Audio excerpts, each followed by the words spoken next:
समूह के बाकी लोग लगभग सुनसान मेस हॉल में एक टेबल पर इकट्ठे हुए थे, जहां काल और डाना अपनी ट्रे में बेतरतीब सामान भरने के बाद उनके साथ शामिल हो गए। काल अभी भी स्पष्ट रूप से नहीं सोच पा रहा था और हर प्रकाश स्रोत से उसका सिर दुख रहा था, लेकिन इतना नहीं कि वह खाने के दौरान उन्हें लगभग बंद न छोड़ सके। क्या पूर्वानुमान है, राक्षस आदमी? डॉग ने पूछा जब काल ने एक हाथ से डिब्बाबंद पे को संचालित करने का प्रयास किया, क्योंकि उसका दूसरा हाथ ठीक से काम नहीं कर रहा था, भले ही वह उसे स्लिंग से हटा दे। वे कहते हैं कि मेरा सिर कल ठीक हो जाएगा और मेरा हाथ अंततः काम करने लगेगा। वैसे जिसने भी इसे वापस लगाया है, उसका काम बहुत बढ़िया है। मुझे अच्छी तरह याद है कि यह कुछ समय के लिए जुड़ा नहीं था, काल ने बड़बड़ाते हुए कहा। कमल मुस्कुराया और उसे अंगूठा दिखाया। मैंने अपना सर्वश्रेष्ठ प्रयास किया। मैं अच्छा उपचारक हूं, लेकिन ये बहुत गंभीर चोट थी। काल ने छोटे पादरी की ओर देखकर मुस्कुराया। जॉर्ज कहाँ है? डॉग ने भौहें सिकोड़ी। वे उसे अधिक गहन उपचार के लिए ले गए। जब उन्होंने उसे दवा दी तो वह कुछ हद तक होश में आ गया और हमने अनुष्ठान भी कर लिया, लेकिन उसकी हालत खराब है। मुझे लगता है कि आपने उसके साथ पहले भी काम किया है। संक्षेप में, काल ने सहमति व्यक्त की, लेकिन वह इसमें बहुत गहराई में नहीं जाना चाहता था, क्योंकि उसी समय उन्होंने टोरी को उठाया था, जिसका वर्तमान भाग्य अनिश्चित था। वे चुपचाप खाना खा रहे थे, तभी बाहर हो रही हलचल ने उनका ध्यान अपनी ओर खींचा। किसी शक्तिशाली प्राणी या अभिजात वर्ग के आने की अनुभूति ने उन सभी को चौकन्ना कर दिया, लेकिन काल को यह अनुभूति परिचित थी, क्योंकि उसकी इंद्रियां बहुत उत्तेजित थीं, और वह बस अपने खाने में लग गया। क्या कोई तुम्हारा परिचित है?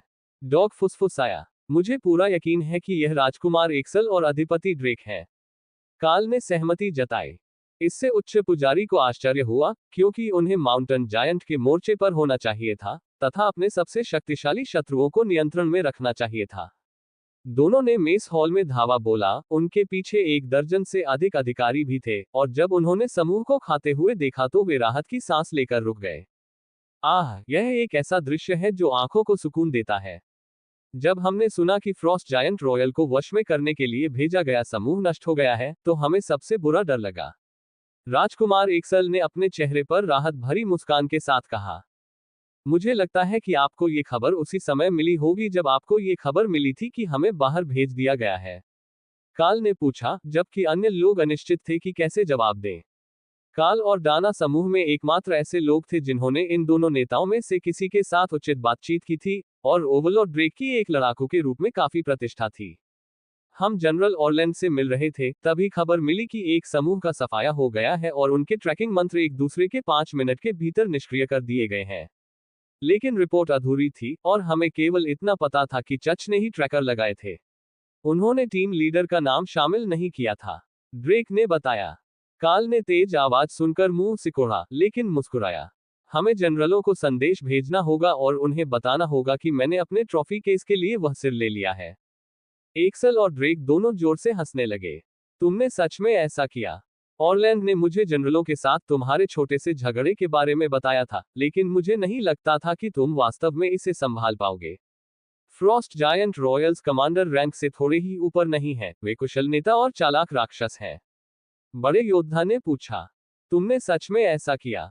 ऑरलैंड ने मुझे जनरलों के साथ तुम्हारे छोटे से झगड़े के बारे में बताया था, लेकिन मुझे नहीं लगता था कि तुम वास्तव में इसे संभाल पाओगे।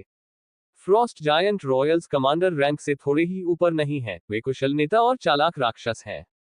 बड़े योद्धा ने पूछा। यह कोई मजाक नहीं है। जब हम वहां पहुंचे तो वे बर्फ और चट्टानों के नीचे छिपे हुए थे, और पहले समूह के शवों के चारों ओर घात लगाकर पूरी तरह से शांत लेटे हुए थे। वे वहां कई दिनों से थे, और वे इतनी गहराई में थे कि जब तक वे आगे नहीं बढ़े, तब तक थर्मल विशन भी उन्हें नहीं देख सकता था, और तब तक बहुत देर हो चुकी थी, काल ने समझाया। राजकुमार एक्सल ने सीटी बजाई। अरे, ये तो बहुत बुरा है। माउंटेन जायंट्स पत्थर के साथ अच्छी तरह से छिप जाते हैं, लेकिन कम से कम आप उन्हें थर्मल पर तो देख सकते हैं। रॉयल फ्रॉस्ट जायंट के बारे में आप हमें और क्या बता सकते हैं? सभी लोग काल की ओर देखने लगे, क्योंकि वह एकमात्र व्यक्ति था जिसे जीवित रहते हुए इसे अच्छी तरह देखने का अवसर मिला था। मध्यम आयु की मादा Frost giant, commander rank giant से एक पूरा सिर लंबी।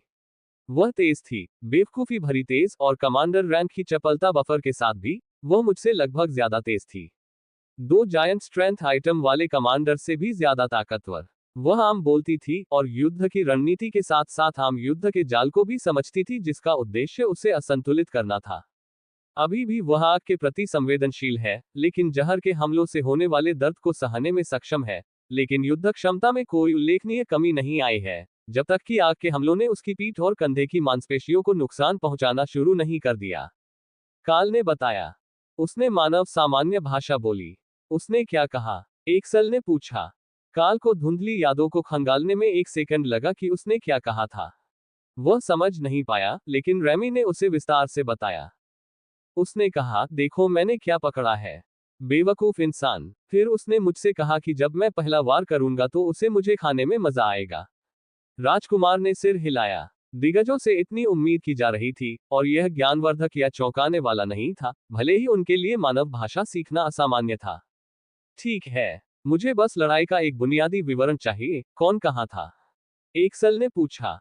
काल ने डॉग को इशारा किया, क्योंकि उसने वास्तव में युद्ध नहीं देखा था। वह बहुत व्यस्त था। काल को रॉयल जायंट से लड़ने के लिए फुसलाया गया था, जबकि मैं दाना और तोरी के साथ वैगन में था। टेसा वैगन के सामने थोर पर सवार थी, और उसके दोनों ओर हैरी और बॉब थे। पत्थर के गोलेम ओफेलिया के साथ पीछे से शुरू हुए और फिर हैरी के घायल होने पर उसके बगल में फैल गए। रे द्वारा बनाए गए स्पाइडर गोलेम ने पहले पीछे से हमला किया, जबकि वह वैगन के शीर्ष पर पहरा दे रही थी। हॉक ऊपर स्काउट ड्यूटी पर था, और मुझे लगता है कि वह सभी थे। एक्सल को थोड़ी देर के लिए उलझन हुई जब उसने लड़ाकों की संख्या गिन ली। हॉक, रे और थोर काल के जानवर हैं। कमांडर रैंक के जादुई जानवर, डॉग ने समझाया। आह, अब मैं समझ गया। ठीक है, वहां कितने फ्रॉस्ट जायंट्स थे? डॉग ने एक पल के लिए अपने मन में गिनती की। 30 कमांडर रैंक फ्रॉस्ट जायंट्स, साथ ही उनके नेता।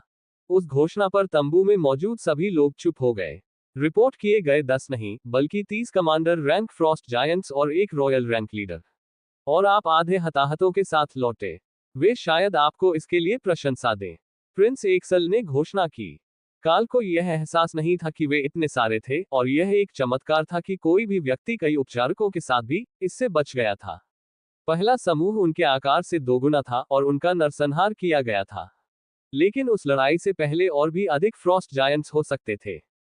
पीछे से एक अधिकारी ने आगे बढ़कर भौहें सिकोड़ी। मैं किसी उच्च पुजारी की ईमानदारी पर सवाल नहीं उठाना चाहता, लेकिन ये कैसे संभव है? यदि कमांडरों में से एक अकेले नेता से लड़ रहा था और दूसरा बचाव में था, वैगन की रक्षा कर रहा था, तो आपने घिरे हुए 30 कमांडर रैंक फ्रॉस्ट जायंट्स को कैसे मार डाला? डॉग ने आह भरी और काल से उसे एक और धुआं जलाने को कहा। आंशिक रूप से बरस्कर ओफेलिया, जो भालू टोटेम कबीले की प्रतिष्ठा पर खरा उतरता है और अपने हथियारों पर युद्ध देवी के आशीर्वाद के साथ भारी मात्रा में नुकसान पहुंचाता है, लेकिन मुख्य रूप से ये हमारी क्षमता थी कि हम उन्हें रोक सकें, जबकि काल के ब्लडबैथ स्पाइडर द्वारा बुलाए गए स्पाइडर गोलेम ने उन्हें अलग कर दिया और ड्रैगन हॉक ने उन्हें आग लगा दी।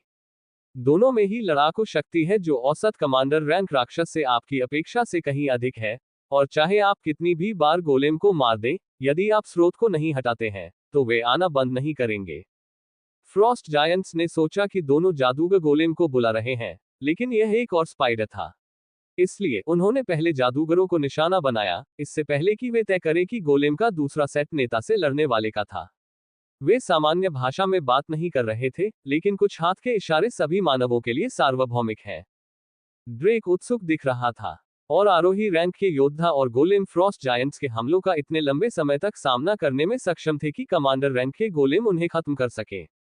डग ने काल की ओर इशारा किया, और थोर ने पादरी के ऊपर रिफ्रेशिंग लाइटनिंग का जिक्र किया। ये रिफ्रेशिंग लाइटनिंग सेरो का प्राथमिक रक्षात्मक अवरोध है। थोर इसे पूरे समूह में फैला सकता है, और कमांडर रैंक पर उसके और सुरक्षा घेरे के बीच आने वाली क्षति इतनी कम थी कि हम उसे रोक सकते थे। उन्होंने समझाया, फिर थोर को अवरोध कम करने का इशारा किया ताकि वह धूम्रपान कर सके। ओवरलॉर्ड ड्रेक ने अन्य अधिकारियों की ओर से आने वाले सवालों को चुप करा दिया। क्या यह संभव है कि आप में से कुछ लोग युद्ध के मैदान में भेजे जाने के बाद से आगे बढ़ गए हो? बॉब ने कंधे उचका दिए। मैंने तो नहीं, लेकिन मुझे लगता है कि शायद किसी पादरी ने ऐसा किया होगा। बाकी सभी अभी भी अपनी तरक्की के लिए बहुत नए हैं, इसलिए ऐसा लगता नहीं कि वे अगला रैंक हासिल कर पाए होंगे। ड्रेक किसी और की तुलना में काल को ज्यादा देख रहा था। काल ने अपना सिर हिलाया। नहीं, जबकि मेरा वर्ग एक विचित्रता है और मुझे एक से ज्यादा कमांडरों में गिना जा सकता है। मैं रॉयल रैंक पर नहीं हूँ। करीब भी नहीं। मुझे बताया गया था कि जब मैं करीब पहुंचूंगा तो मुझे अपने मानसिक स्थानों में रुकावट महसूस होगी, जहां मुझे अपनी तकनीक को समायोजित करना होगा, और उन्हें अभी भी उससे पहले एक लंबा रास्ता तय करना है। बाकी लोगों ने सिर हिलाया, लेकिन टेसा ने कंधे उचका दिए। मैंने अपने काम के लिए युद्ध देवी से कुछ अनुग्रह प्राप्त किया है, लेकिन मुझे यकीन नहीं है कि यह योग्यता प्राप्त करने के लिए पर्याप्त है या नहीं। ड्रेक ने सिर हिलाया। ठीक है, मैं इसे अपने नोट्स में डालूंगा। युद्ध देवी द्वारा हस्तक्षेप से सत्यापन मिशन के लिए किसी भी कॉल को शांत करना चाहिए, लेकिन कोई व्यक्ति सत्यापन के लिए आप पर सत्य मंत्र का उपयोग कर सकता है। अधिकारियों में से एक ने हंसी में ठहाका लगाया और एक हरे रंग की डिस्क को ऊपर उठाया। उन्होंने पहले ही डग के शब्दों को सत्य के रूप में सत्यापित कर लिया था। राजकुमार एकसल उत्साहित दिखे। क्या तुम्हें लगता है कि हमारे पास जल्द ही रेड ड्रैगन की एक नई उच्च पुजारिन आने वाली है? टेसा, क्या तुमने कोई नई ड्रैकोनिक विशेषताएं देखी है? मैं जानना चाहता हूं कि तुम क्या कर रही हो जिससे उसका इतना ध्यान तुम्हारी ओर आकर्षित हुआ। युद्ध देवी इस युद्ध क्षेत्र में बिल्कुल भी दिलचस्पी नहीं ले रही है। डॉग जोर से हंसने लगा और लगभग सिगरेट गिरा ही देता कि ओफेलिया ने सिगरेट छीन ली और कश लेते हुए अधिकारियों की ओर देखकर मुस्कुराने लगी। तुम्हारी क्या राय है कि युद्ध की देवी को युद्ध के मैदान में हत्या करने वाले आवारा लोगों से बेहतर कौन पसंद है? हम जब से आए हैं तब से सीमा के आधे रास्ते पर हैं और अब तक हमारे द्वारा मारे गए लोगों की कुल संख्या 1000 से ज्यादा हो गई होगी। मांसल श्यामला हंसी, फिर भौहें सिकोड़ ली जब डग ने अपना धुआं वापस छीन लिया और उसके सिर पर मुक्का मारा। ओवरलॉर्ड ड्रेक ने अपने पीछे खड़े अधिकारियों को इशारा किया और किसी ने एक बड़ा लाल फोल्डर आगे लाकर रख दिया। अंदर टाइप किए हुए ट्रांसक्रिप्ट थे जो रेडियो प्रसारण की प्रतियों जैसे दिखते थे, साथ ही मिशन रिपोर्ट और अन्य सामान्य कागजात भी थे जो अधिकांश मिशनों में होते थे। काल को ये पता नहीं था कि फोल्डर लाल क्यों था, लेकिन उसे अभी भी स्पष्ट रूप से सोचने में समस्या हो रही थी, और यह वास्तव में मायने नहीं रखता था, क्योंकि ड्रेक सामग्री को सरसरी तौर पर देख रहा था, इसलिए ये सब उसकी सुरक्षा मंजूरी के भीतर था। यह क्या है? 3 अंकों में हत्याओं की यह श्रृंखला। मैं मान रहा हूं कि यह संयुक्त समूह के लिए है, ड्रेक ने पूछा, और अधिकारी ने कंधे उचका दिए।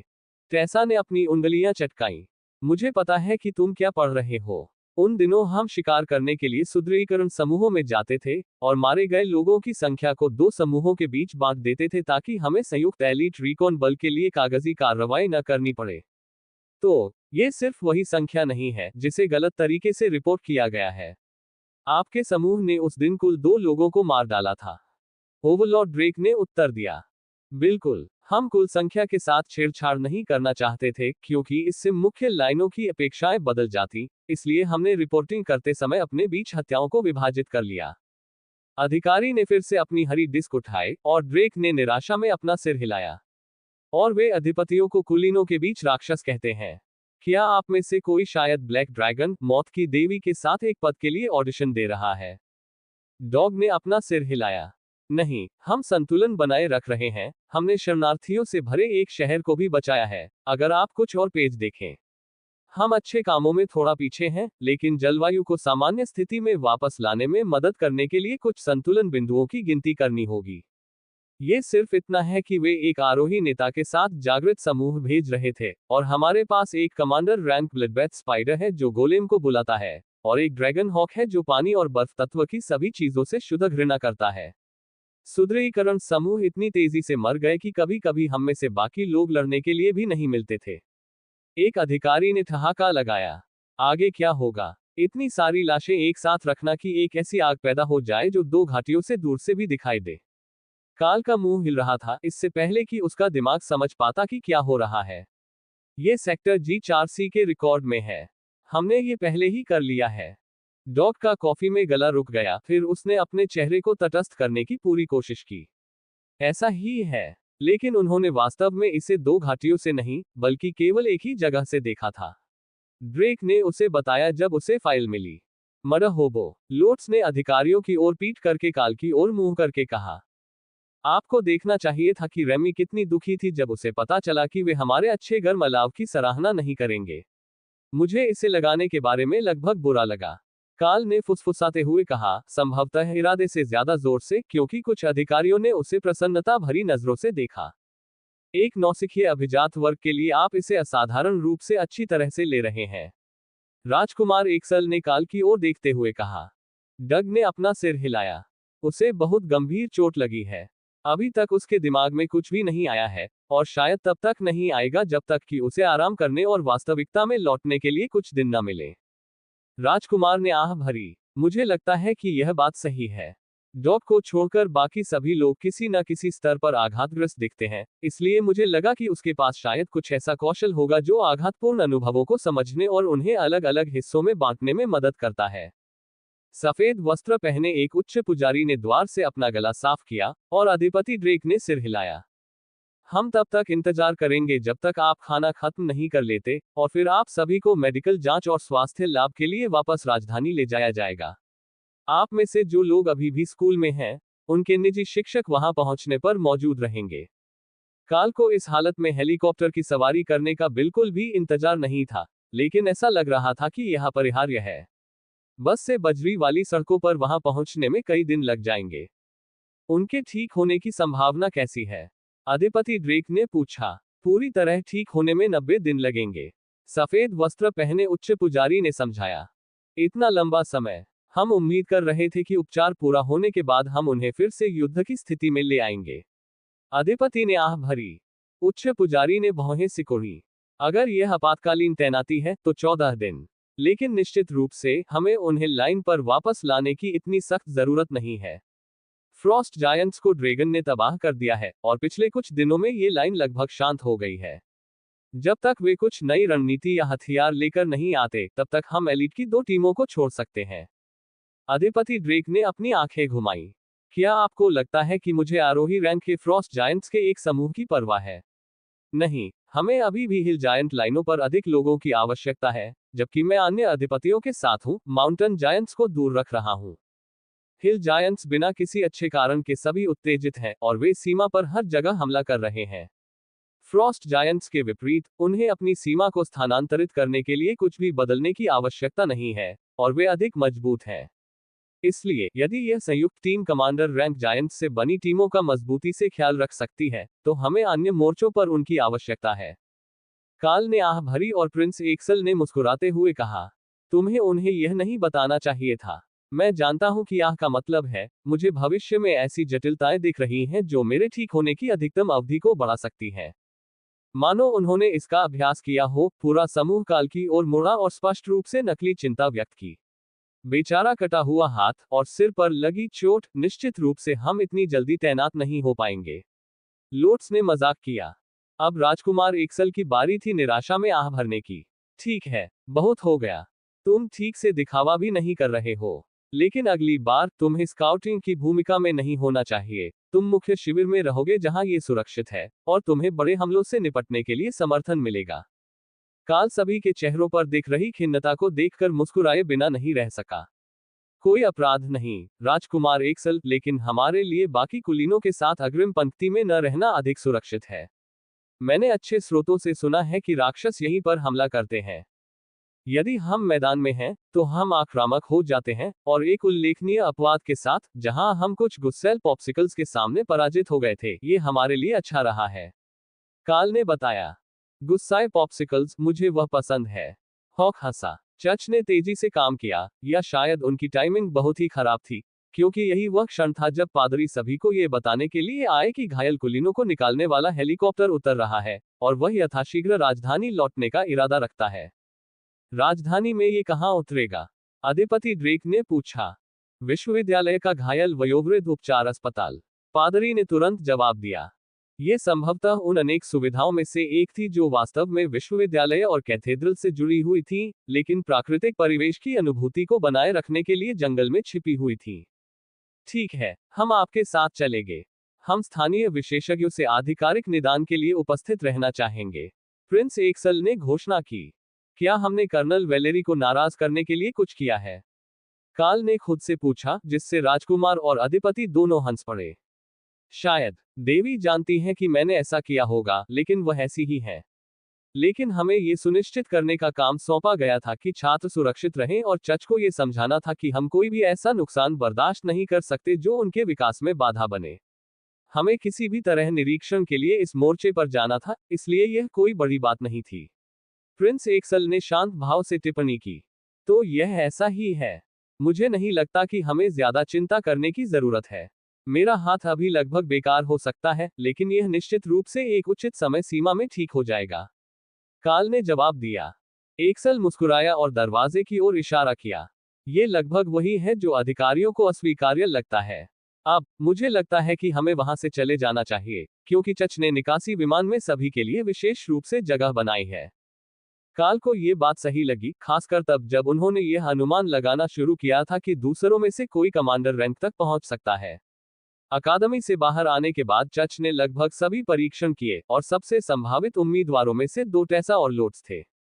प्रकृति पादरी के छोटे जंगली बच्चे लोट्स को उच्च पुजारिन के रूप में देखने के विचार से काल के चेहरे पर मुस्कान आ गई, जिसने अन्य लोगों का ध्यान आकर्षित किया। निकासी उड़ान के बारे में कुछ मनोरंजक बात? हैरी ने पूछा। काल ने अपना सिर हिलाया। नहीं, मैं सोच रहा था कि शायद उन्होंने इसे जल्दी कर दिया होगा। उम्मीद है कि उनमें से कोई कमांडर रैंक तक पहुंच गया होगा। अब ये ऐसा हो सकता है, लेकिन क्या आप लोट्स को एक उच्च पुजारिन के रूप में कल्पना कर सकते हैं? मेरा मतलब है, प्रकृति पुजारिनों को थोड़ा अलग होने के लिए जाना जाता है, लेकिन लोट्स उन चीजों का प्रभारी है जिसमें बैठना और कागजी कार्रवाई शामिल है।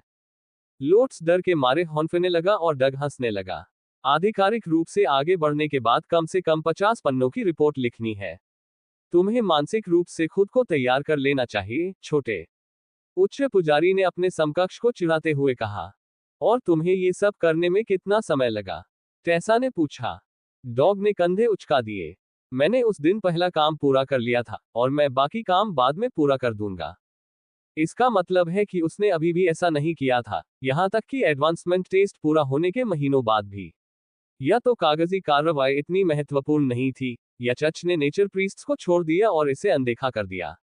काल ने सोचा था कि वे उसे फिर से भागने देने से कम एक पूरे सप्ताह के लिए जिम्मेदार होने के लिए मजबूर करने वाले थे।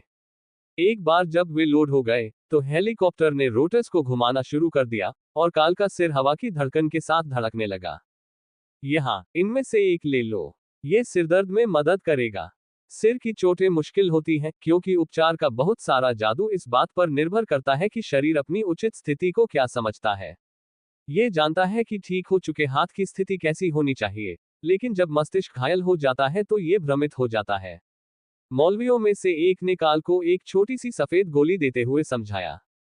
काल ने दवा निगल ली और तुरंत ही उसका सिरदर्द गायब हो गया तथा उसका पूरा शरीर सुन्न हो गया।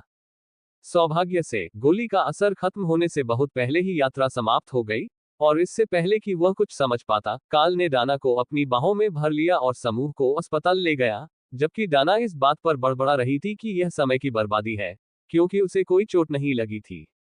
हमारे यहाँ केवल शारीरिक घावों का ही इलाज नहीं किया जाता है, एक मौलवी ने सौम्य मुस्कान के साथ उसे बताया। लोट्स ने मुस्कुराते हुए डाना को काल की बांह के नीचे से बाहर निकाला और उसे घुमाया। आराम करो, मैं पहले भी यहाँ आ चुका हूँ। अपने दिल की बात कह देना अच्छा है, और उनके पास अच्छा खाना है, बशर्ते तुम बीमार न हो। दाना ने धीरे से मुस्कुराते हुए कहा, क्या प्रकृति पुजारियों को मानसिक स्वास्थ्य मूल्यांकन के लिए भेजा जाना आम बात है? लोट्स ने खुशी से सिर हिलाया। हर समय, जब तक कि हमें ग्रीन ड्रैगन या किसी अन्य प्रकृति देवता के अनुयायी के रूप में पुष्टि नहीं हो जाती। लोग आमतौर पर सोचते हैं कि हम पागल या बिखरे हुए हैं, जबकि हम वास्तव में बस ऊब चुके हैं। यह पत्थर से मारा गया, टाई ने बड़बड़ाया। यह एक निश्चित संभावना है।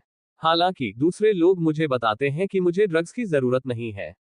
मैं उनके बिना भी काफी मजेदार हूँ। इस बारे में बात करते हुए, एक बार जब हम रात के लिए तैयार हो जाते हैं, तो क्या हम काल से राय को फिर से बाहर जाने के लिए कह सकते हैं? मैं एक झूला में झूलना चाहता हूँ। लोट्स ने सहमति जताई। उनके सामने डॉक्टर की पोशाक में खड़े पादरी ने उसे चिंतित दृष्टि से देखा, जबकि समूह हंस रहा था। काल ने उसके बैग की ओर इशारा किया। तुम्हें पता है कि वहां एक झूला है। अगर राय तुम्हारे लिए एक खास झूला बनाने के लिए आसपास नहीं है, तो तुम उसे अपने कमरे में लटका सकती हो। ओह, ठीक है। मैं भूल गया था कि यहाँ एक था। हमें कुछ समय से उनका उपयोग करने का मौका नहीं मिला है, क्योंकि हम अपने लिए बनाए गए नए के साथ एक ही स्थान पर हैं। डॉक्टर ने अपनी नाक के ऊपर का हिस्सा भींच लिया और गहरी सांस लेने के लिए अपनी आंखें बंद कर ली। उसके बाद उन्होंने दोबारा उनका उपचार किया। मैं पूछना चाहता था कि क्या ये कोई नया व्यवहार है, लेकिन ये स्पष्ट रूप से नया नहीं है। क्या समूह में कोई और भी अजीबोगरीब व्यक्ति है जिसके बारे में मुझे पता होना चाहिए? उसने आखिरकार पूछा। वेयबियर टोटेम बर्सिकर के अलावा जो गुदगुदी करने पर बहुत ही गुर्राने लगता है, वह आदमी जो अपने पालतू राक्षसों से बात करता है, युद्ध पुजारिन जो लाइटनिंग सेरो को पालतू जानवर की तरह रखती है, और डग। वास्तव में नहीं, लोट्स ने खुशी से जवाब दिया। हैरी और टाई ने एक दूसरे को देखकर मुस्कुराहट दी, जबकि बॉब ने डग को देखकर मुस्कुराया। देखो भाई, मैं ही सामान्य हूं। योद्धा हंसा। लोट्स ने अपना सिर हिलाया। ये सम्मान निश्चित रूप से आपके परिवार में किसी और को मिलना चाहिए, लेकिन आप वाकई एक अजीब व्यक्ति नहीं हैं। डॉग ने लोट्स को हाई फाइव दिया, जबकि डॉक्टर ने अपना सिर हिलाया। तुम्हें पता है, मैं इसके लिए एक विशेषज्ञ टीम ला रहा हूं। मैं ये काम सोमवार को नहीं कर रहा हूं। उसने दरवाजे के पास दीवार पर एक बटन दबाते हुए कहा।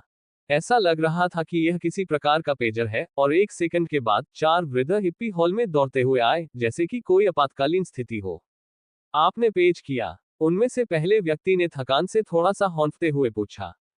वे सभी तुम्हारे हैं। मैं बाहर जा रहा हूं।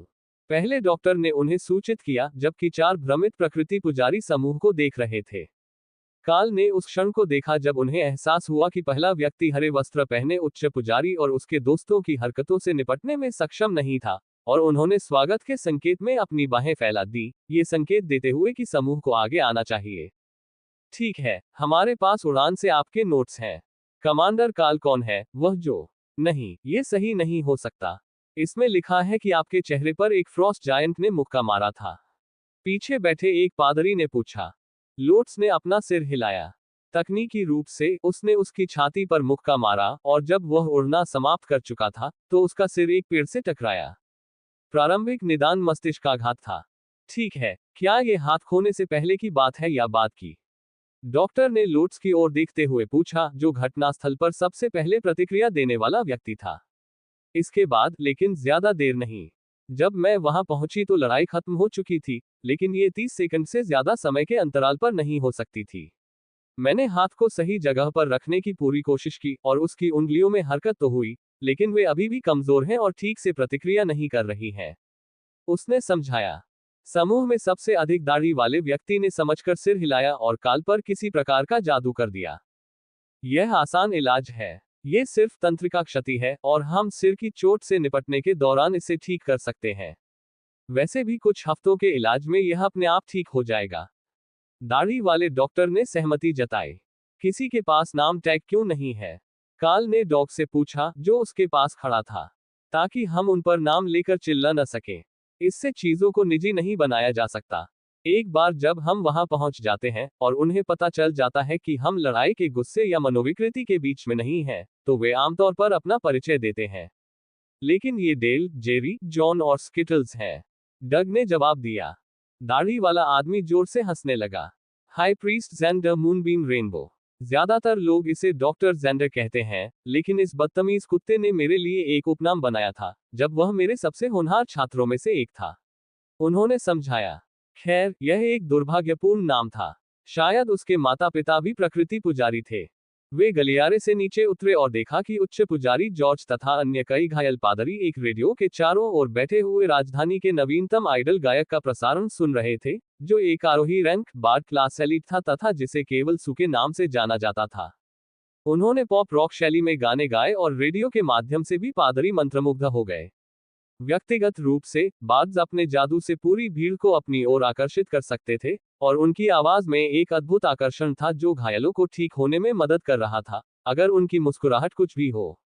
काल ने जॉर्ज की तरफ मुस्कुराकर देखा और उसके कंधे पर थपथपाया, और हाई प्रीस्ट ने भी अपनी व्हीलचेयर से मुस्कुराते हुए जवाब दिया। उसने अस्पताल में मिलने वाले ढीले ढाले पायजामा पैंट पहने हुए थे, लेकिन उसके पैर वापस बढ़ने में कुछ समय लगेगा। जैसे जैसे वे आगे बढ़ते गए, समूह के सदस्यों को एक एक करके अलग अलग कमरों में ले जाया गया। उनमें से ज्यादातर जल्दी से अंदर और बाहर चले गए, लेकिन काल को पता था कि वह कम से कम कुछ दिनों तक वहां रहेगा, जब तक कि वे उसके सिर में चल रही किसी भी समस्या को सुलझा नहीं लेते। अंततः डॉग उसके साथ आखिरी व्यक्ति था और डॉक्टर जेंडर ने उसे कंधों से पकड़कर एक परीक्षण कक्ष में ले जाया, जबकि दो वृद्ध उच्च पुजारी अपने कोट के नीचे मुख्य धर्म के सफेद वस्त्र पहने हुए काल को हॉल के उस पार वाले कमरे में ले गए। ठीक है, हम शारीरिक चोटों से शुरुआत करेंगे और फिर हम आपसे युद्ध में बिताए समय के बारे में कुछ सवाल पूछेंगे। ये लोगों के साथ अजीब चीजें कर सकता है और यह हमारे मन की शांति के लिए उतना ही महत्वपूर्ण है जितना कि आपके लिए। आखिरकार चीजों को दबाए रखना स्वस्थ नहीं है। अब यह उज्ज्वल लगेगा, लेकिन यह वास्तव में आपके दिमाग में है और कोई भौतिक प्रकाश नहीं है, डॉक्टर ने समझाया। वह मजाक नहीं कर रहा था, ऐसा लग रहा था जैसे पूरी दुनिया सोने की हो गई है, लेकिन रोशनी के नीचे वह महसूस कर सकता था कि कोई चीज उस पर ध्यान दे रही है। मैंने तुमसे कहा था कि मानसिक दृढ़ता एक महत्वपूर्ण कौशल है ना? आवाज ने पूछा। मैं इस बात पर बहस नहीं कर सकता। इस समय मुझे लगता है कि मुझे घबरा जाना चाहिए और टूट जाना चाहिए। वास्तव में ये समझ में नहीं आता कि मैं ऐसा क्यों नहीं कर रहा हूं, लेकिन यह मेरे दिमाग के पीछे है, आप जानते हैं। काल ने उत्तर दिया, जानवरों के साथ बातचीत से मानसिक संचार की अनुभूति के आदी हो चुके थे। काल को मनोरंजन के अनेक स्रोत महसूस हुए और फिर एक आखिरी ज्ञानपूर्ण बात के साथ यह अनुभूति फीकी पड़ गई। छोटे से छोटा जानवर भी जानता है कि कब भागना है और कब लड़ना है। इसे मत भूलना। आवाज के कुछ ही देर बाद रोशनी फीकी पड़ गई और काल ने फिर से अपनी आंखें खोली। वो दो बहुत चिंतित डॉक्टरों को घूर रहा था, लेकिन उसे आवाज और रोशनी के अलावा कोई दर्द या कुछ और याद नहीं था। यह उतना बुरा नहीं था जितना की उम्मीद थी। पूरे दिन तेज रोशनी मेरी दुश्मन रही, काल ने समझाया। तुम्हें क्या याद है? डॉक्टर ने पूछा। मेरे दिमाग में एक आवाज थी, वैसी ही जैसी मेरे जानवर मुझसे बात करते हैं, लेकिन उनमें से किसी ने नहीं। इसने मेरी क्लास की एक स्किल का मजाक उड़ाया और फिर मुझे याद दिलाया कि हर जानवर को पता होना चाहिए कि कब भागना है। काल ने कंधे उचका दिए। बस इतना ही? डॉक्टर ने पूछा। मेरा मतलब है, हाँ। आप क्या उम्मीद कर रहे थे? डॉक्टर ने भौहें सिकोड़ी। आप 2 घंटे से ज्यादा समय तक सुनहरी रोशनी से घिरे रहे। हमें इससे ज्यादा समय की उम्मीद थी। अब काल की बारी थी भौहें सिकोड़ने की। राय के साझा इकोलोकेशन की बदौलत उसे अपने आसपास क्या हो रहा है इसका काफी अच्छा अंदाजा था, यहां तक कि अपनी आंखें बंद करके भी उसे पता चल जाता कि घंटों बीत गए हैं। परिस्थितिजन्य जागरूकता खोना किसी भी अन्य चीज से ज्यादा चिंताजनक था। जब मैं बाहर था तो क्या हुआ? काल ने जानवरों से पूछा। केवल रेमी ही जागी हुई थी और वह भी उतनी ही उलझन में थी जितनी वह था। तुम्हारा क्या मतलब है? मुझे इस नए टोटेम पर नजरें गड़ाने का भी मौका नहीं मिला और फिर तुम्हारा काम हो गया, उसने पूछा। उसे समझ में नहीं आ रहा था कि डॉक्टर किस बारे में बात कर रहे थे। क्या आप कुछ याद करने की कोशिश कर रहे हैं? डॉक्टर ने पूछा। ओह, माफ करें, मैं जानवरों से सलाह मशविरा कर रहा था, लेकिन उनका समय बोध मेरे जैसा ही है और उन्हें लगता है कि हमें कमरे में आए हुए सिर्फ 1 या 2 मिनट ही हुए हैं। क्या आपने बाहर किसी से सलाह मशविरा किया है, ये देखने के लिए कि क्या यह आप ही थे जिनकी समय बोध में गड़बड़ी थी? काल ने जवाब दिया। डॉक्टर ने एक साइड टेबल की ओर इशारा किया जिस पर खाली प्लेटें और कॉफी के कप रखे थे। बात तो सही है, अगर बाकी सभी के पास घंटों होते तो वह मेरे पास ही होता। लेकिन अच्छी बात यह है कि मेरा सिर फिर से बहुत अच्छा महसूस कर रहा है, काल ने उन्हें बताया। ठीक है, हम अपनी जांच जारी रखेंगे और सत्यापित करेंगे कि मस्तिष्काघात से हुई क्षति ठीक से ठीक हो रही है।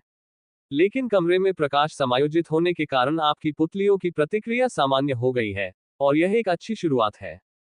काल को पता था कि उनका क्या मतलब था। उसने पहले भी कई बार छोटे मोटे धमाकों के बाद खनिकों को सिर में चोट के साथ देखा था और जब रोशनी फिर से चमकती थी तो उनकी एक पुतली हमेशा बड़ी और एक छोटी होती थी। ठीक है, अब उस भाग पर आते हैं जो बहुत कठिन होने वाला है। हम आपसे दुश्मन की सीमा के पीछे बिताए गए समय के बारे में बात करना चाहेंगे। वह कैसा अनुभव था जब आप किसी सहारे से कटे हुए थे और कुछ अजनबियों के साथ अकेले थे? डॉक्टर ने पूछा। काल ने हंसते हुए कहा, मेरी टीम अजनबी नहीं है। हम भले ही परिवार न हो, लेकिन हमने साथ में बहुत कुछ किया है और यह हमारा पहला मिशन नहीं था। वास्तव में मैकेंजी भाई भी जाने पहचाने चेहरे हैं, क्योंकि मैंने हाल ही में उनके साथ भी काम किया है। दुश्मन की सीमा के पीछे रहना आंशिक रूप से हमारा विकल्प था। हम मुख्य लाइनों से दूर रहना चाहते थे, जहां हम अपनी शर्तों पर लड़ाई शुरू कर सकते थे, न कि फ्रॉस्ट जायंट्स के हमला करने और फिर जवाब देने का इंतजार कर सकते थे। लेकिन जब पहली बार रेखाएं पीछे खींची गईं, तो हम सीमा पर एक जगह की रखवाली कर रहे थे। हमें अपनी तरफ वापस जाने के लिए दुश्मन की रेखाओं से गुजरना पड़ता, लेकिन जैसा कि मैंने बताया, हम किसी भी तरह से उस बकवास शो में शामिल नहीं होना चाहते थे। इसलिए हमने एक गुफा में एक अच्छा सा अड्डा बनाया और रोजाना फ्रॉस्ट जायंट्स और उनके सहयोगियों का शिकार करने निकल पड़े। एक मांद, डॉक्टर ने नोट्स लेते हुए पूछा। ये वास्तव में इसका वर्णन करने का सबसे अच्छा तरीका है। हमने जिन गुफाओं में रुके थे, उन्हें किला कहने के लिए उनमें भौतिक उन्नयन नहीं किया, हमने बस राय, मेरे ब्लडबैथ स्पाइडर को, झूला, एक उचित दरवाजा और इस तरह की चीजें बनाने के लिए रखा। फिर मौलवियों ने आवासीय स्पर्श जोड़े, प्रकृति जादू के साथ उचित टेबल की व्यवस्था की, जबकि मैंने गुफाओं को गर्म रखने के लिए अग्नि जादू का इस्तेमाल किया। कुल मिलाकर ये सब इतना बुरा नहीं था। क्या आप जानते हैं कि लिथियम माइन गांव में कितनी रातें मैंने ठंड में सोई, क्योंकि हम खाना पकाने के लिए जरूरत से ज्यादा चूल्हे के लिए कोयला नहीं खरीद सकते थे। पूरी रात गुफा को गर्म रखने के लिए अग्नि जादू का होना एक शानदार अनुभव है। डॉक्टर ने उसे सौम्य मुस्कान दी। क्या आप लिथियम खानों से नाराज हैं? काल ने अपना सिर हिलाया। वे बेकार हैं, लेकिन एक खनिक की नौकरी शायद कभी अच्छी नहीं होगी। मैंने अपने माता पिता के लिए घर पर पैसे ट्रांसफर किए हैं, लेकिन मैंने सुना है कि जिस दिन मैंने एसेंडेड बनाया, उन्होंने पिताजी को गड्ढे से बाहर निकाल दिया, इसलिए वे कार्यालय में हैं और बेहतर कर रहे हैं। कोई और भाई बहन? काल ने अपना सिर हिलाया। मेरी माँ को बच्चे बहुत पसंद नहीं थे। वह मुझे पसंद करती थी, लेकिन वह ऐसी नहीं थी जो अपने दम पर पूरी फुटबॉल टीम खड़ी करना चाहती हो। पादरी ने हंसते हुए कहा, ऐसा लगता है कि आप उनमें से कुछ को जानते हैं। किसी भी शहर में हमेशा कुछ ऐसे परिवार होते हैं, है ना? मैंने कुछ अन्य छात्रों से सुना कि खेतों की स्थिति बहुत खराब है, क्योंकि उन्हें अतिरिक्त लोगों की जरूरत होती है, लेकिन ज्यादा लोगों का मतलब है कि उन्हें और भी ज्यादा मदद की जरूरत है, जिससे ज्यादा बच्चे पैदा होते हैं, और फिर खेतों पर एक छोटी सेना बन जाती है। काल हंसा। यह सुनकर पादरी ने ईमानदारी से ठहाका लगाया। मैं उन्हीं खेतों में से एक पर पला बड़ा हूं। अब मेरे 14 बच्चे हैं, और मेरे ज्यादातर भाई बहनों के पास पहले से ही कम से कम 5 बच्चे हैं। मैंने बचपन में ही पवित्र जादू के प्रति असाधारण लगाव दिखाया था, और जब मैं 16 साल की उम्र में वास्तव में उपचार मंत्र का जाप करने में कामयाब हो गया, तो वे मुझे प्रशिक्षण के लिए चर्च ले आए। तो फिर आप समझ गए होंगे, हर कोई पूरा परिवार नहीं चाहता। जैसा कि प्रकृति के पुजारी कहते हैं, कुछ लोग वॉबियर और उसके अकेले बच्चे से ज्यादा जुड़ते हैं, बजाय अर्थ माउस और उसके बच्चों के। बातचीत करते हुए पादरी ने नोट्स बनाए, और जब उसने अपने प्रश्नों की सूची पूरी कर ली तो वह अपनी कुर्सी से खड़ा हो गया और संतुष्टि से सिर हिलाया। चलो तुम्हें रिकवरी रूम में ले चलते हैं ताकि तुम्हारा सिर ठीक हो सके। जहां तक मैं समझ सकता हूं, यही सबसे ज्यादा जरूरी मुद्दा है। बाकी सब तो बस संयोग है, और कुछ और सेशन के बाद यह अपने आप ठीक हो जाएगा। उन्होंने कहा, ठीक है, हम वास्तव में यही मांग सकते हैं, है ना? लेकिन क्या मैं एक एहसान मांग सकता हूँ? हमारे 10वें समूह के सदस्य टोरी ने एक पुनरुत्थान अनुष्ठान किया है, और वह जल्द ही कहीं दिखाई देगी। क्या आप कृपया मुझे बता सकते हैं कि वह कब मिलेगी? मैं उसके लिए कुछ करना चाहूंगा, भले ही वे ये देखने जा रहे हों कि वह अपने नए शरीर में फिर से इंजेक्शन के साथ संगत है या नहीं। काल ने पूछा। बेशक, चर्च उस पर और कई अन्य लोगों पर नजर रख रहा है। हिल जायंट युद्ध मोर्चा हाल ही में क्रूर रहा है, और उन्होंने कई कुलीनों को फिर से जीवित कर दिया है। यह एक आम अनुरोध है, इसलिए मैं इसे आपके नोट्स में डाल दूंगा, और जब कोई खबर होगी, तो कोई आपको सूचित करने आएगा। लेकिन आपको पहले आराम करना चाहिए। समय से बेहतर उपचार के लिए कुछ भी नहीं है, और हम सुबह एक विशेषज्ञ को आपकी जांच करने के लिए भेजेंगे। डॉक्टर ने मुस्कुराते हुए उसे बताया। बहुत बढ़िया। हम सब कहाँ रह रहे हैं? हम सब, कमांडर, यह एक अस्पताल है, और आप एक मरीज हैं। आप रिकवरी रूम में रहेंगे, जबकि बाकी लोग अपने अपने कमरों में रहेंगे। हालांकि आप सभी संभवतः एक ही वार्ड में रहेंगे, क्योंकि आप सभी एक ही मूल्यांकन के लिए आए हैं। वह हंसा। काल हंसा। तुम तो ऐसा कह रहे हो जैसे मैं किसी तरह से अपंग हूं। डॉक्टर ने उसके हाथ से, जो अभी भी स्लिंग में था, उसके सिर की ओर देखा, जिस पर एक तरफ अभी भी घाव ठीक हो रहा था। ठीक है, बात समझ में आ गई। ये कमरा कहाँ है? डॉक्टर ने एक आह भरी जो तनाव से मुक्ति की बात कहती थी, और काल के पास और भी सवाल छोड़ गई। वह इतना तनावग्रस्त क्यों था? उन्होंने अभी अभी उसके अनुभवों के बारे में मीटिंग खत्म की थी, और काल को नहीं लगा कि यह इतना बुरा हुआ होगा। उस आदमी के पास इतना घबराने का कोई अच्छा कारण नहीं होना चाहिए था। जिस कमरे में वह काल को ले गया, वहां पहले से ही 3 अन्य कुलीन लोग मौजूद थे, सभी जागृत थे तथा सभी के अंग गायब थे। सज्जनों, हमारे पास आपका चौथा रूममेट है। कृपया अपने छोटे से समूह में कमांडर काल का स्वागत करें। वह थोड़े समय के लिए यहाँ रहेगा, लेकिन आपके जितना नहीं, क्योंकि उसके पादरी ने उसके पुराने अंग को ढूंढकर उसे फिर से जोड़ दिया है। डॉक्टर ने कमरे में मौजूद लोगों को सूचित किया। अस्पताल के बिस्तर आरामदायक नहीं लग रहे थे और कमरा अजनबियों से भरा हुआ था, जो सोने के लिए बिल्कुल भी उपयुक्त स्थिति नहीं थी। काल ने उनसे व्यवस्थाओं पर पुनर्विचार करने के लिए कहा, लेकिन राक्षसी झूलों में सहपाठियों की झपकी अस्पताल द्वारा अनुमोदित गतिविधि नहीं लग रही थी। नमस्ते सभी लोग, आपसे मिलकर खुशी हुई। काल ने शाम के लिए अपने कमरे में मौजूद 3 अन्य अभिजात वर्ग का अभिवादन किया। यार, तुम एक महान व्यक्ति हो। तुमसे मिलना सम्मान की बात है। एक दाढ़ी वाले सुनहरे बालों वाले व्यक्ति ने, जिसका एक पैर नहीं था, उसे बताया। एक किंवदंती, मैं अभी अभी यहाँ आया हूँ। काल ने उत्साही अभिजात वर्ग के लिए मुस्कुराते हुए उत्तर दिया। तीनों ने अपना सिर हिलाया और गोरा आदमी आगे बोला, यहाँ खबर बहुत तेजी से फैलती है। हमारे पास गपशप के अलावा और कुछ नहीं है। खबर यह है कि आपकी टीम ने रॉयल रैंक फ्रॉस्ट जायंट को मार गिराया, घात लगाए जाने के बाद भी, और कहानी सुनाने के लिए वापस आ गई। लेकिन उससे भी पहले, हम सभी जानते थे कि आप कौन थे। जब आपकी टीम ने फ्रॉस्ट स्टोन को उड़ा दिया और पूरे युद्ध क्षेत्र के संचार को नष्ट कर दिया, तब हम मोर्चे पर थे, फिर जंगल में जायंट्स को मारते रहे जब तक कि कोई आपके लिए नया रेडियो नहीं ले आया। काल मुस्कुराया। हमें क्या करना चाहिए था? हम युद्ध शुरू होने से पहले से ही कमांड स्टाफ की पूछताछ और कागजी कार्रवाई से भाग रहे हैं। जब ये सब शुरू हुआ तो हम राक्षस दमन मिशन से सीधे सीमा पर आए थे, और तब से मैं पूरी कोशिश कर रहा हूं कि रात भर मुख्य शिविर में न रहूं। उनकी हंसी ने स्टाफ का ध्यान खींचा, जिन्होंने नस की टोपी पहने एक सफेद वस्त्रधारी सहायक को उन पर चिल्लाने के लिए भेजा। जब वह कमरे में पहुंची तो पहली चीज जो उसने देखी वह ये थी कि वे बहस नहीं कर रहे थे और काल अभी भी अपने कवच में था। क्या आप अपना सामान लॉकर में रख देंगे और अस्पताल का गाउन या उपलब्ध अनेक रिकवरी कपड़ों में से कोई एक पहन लेंगे? उसने पूछा।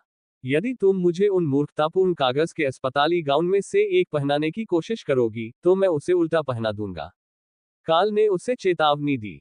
सफेद है सब ठीक है, लेकिन छोटी आस्तीन वाला, क्योंकि आपके हाथ में चोट है और आप अभी भी स्लिंग में हैं। या आप लॉकर से लाउंज पैंट और ढीली शर्ट पहन सकते हैं। वे भी स्वीकार्य हैं, लेकिन अस्पताल में कवच या बैकपैक की कोई जरूरत नहीं है। उसने काल को एक तनावपूर्ण पेशेवर मुस्कान के साथ याद दिलाया। काल ने अपनी अच्छी बाह से एक लॉकर खोला और अपना बैग अंदर रख दिया, फिर एक सफेद विजिटर रोब पकड़ा और शॉवर की तलाश की। अगर वह कपड़े बदलने जा रहा था, तो उसे फिर से साफ हो जाना चाहिए था। क्या आप बिना किसी सहायता के स्नान कर सकते हैं, या आप चाहेंगे कि मैं किसी अर्दली को बुला लूं? नज ने पूछा। मुझे ठीक होना चाहिए। मेरा हाथ पूरी तरह से मृत नहीं है, बस मुझे अभी उंगलियों पर अच्छा नियंत्रण नहीं है। डॉक्टर ने कहा कि एक बार जब मेरा सिर ठीक होने लगेगा, तो उंगलियां अपने आप ठीक हो जाएंगी।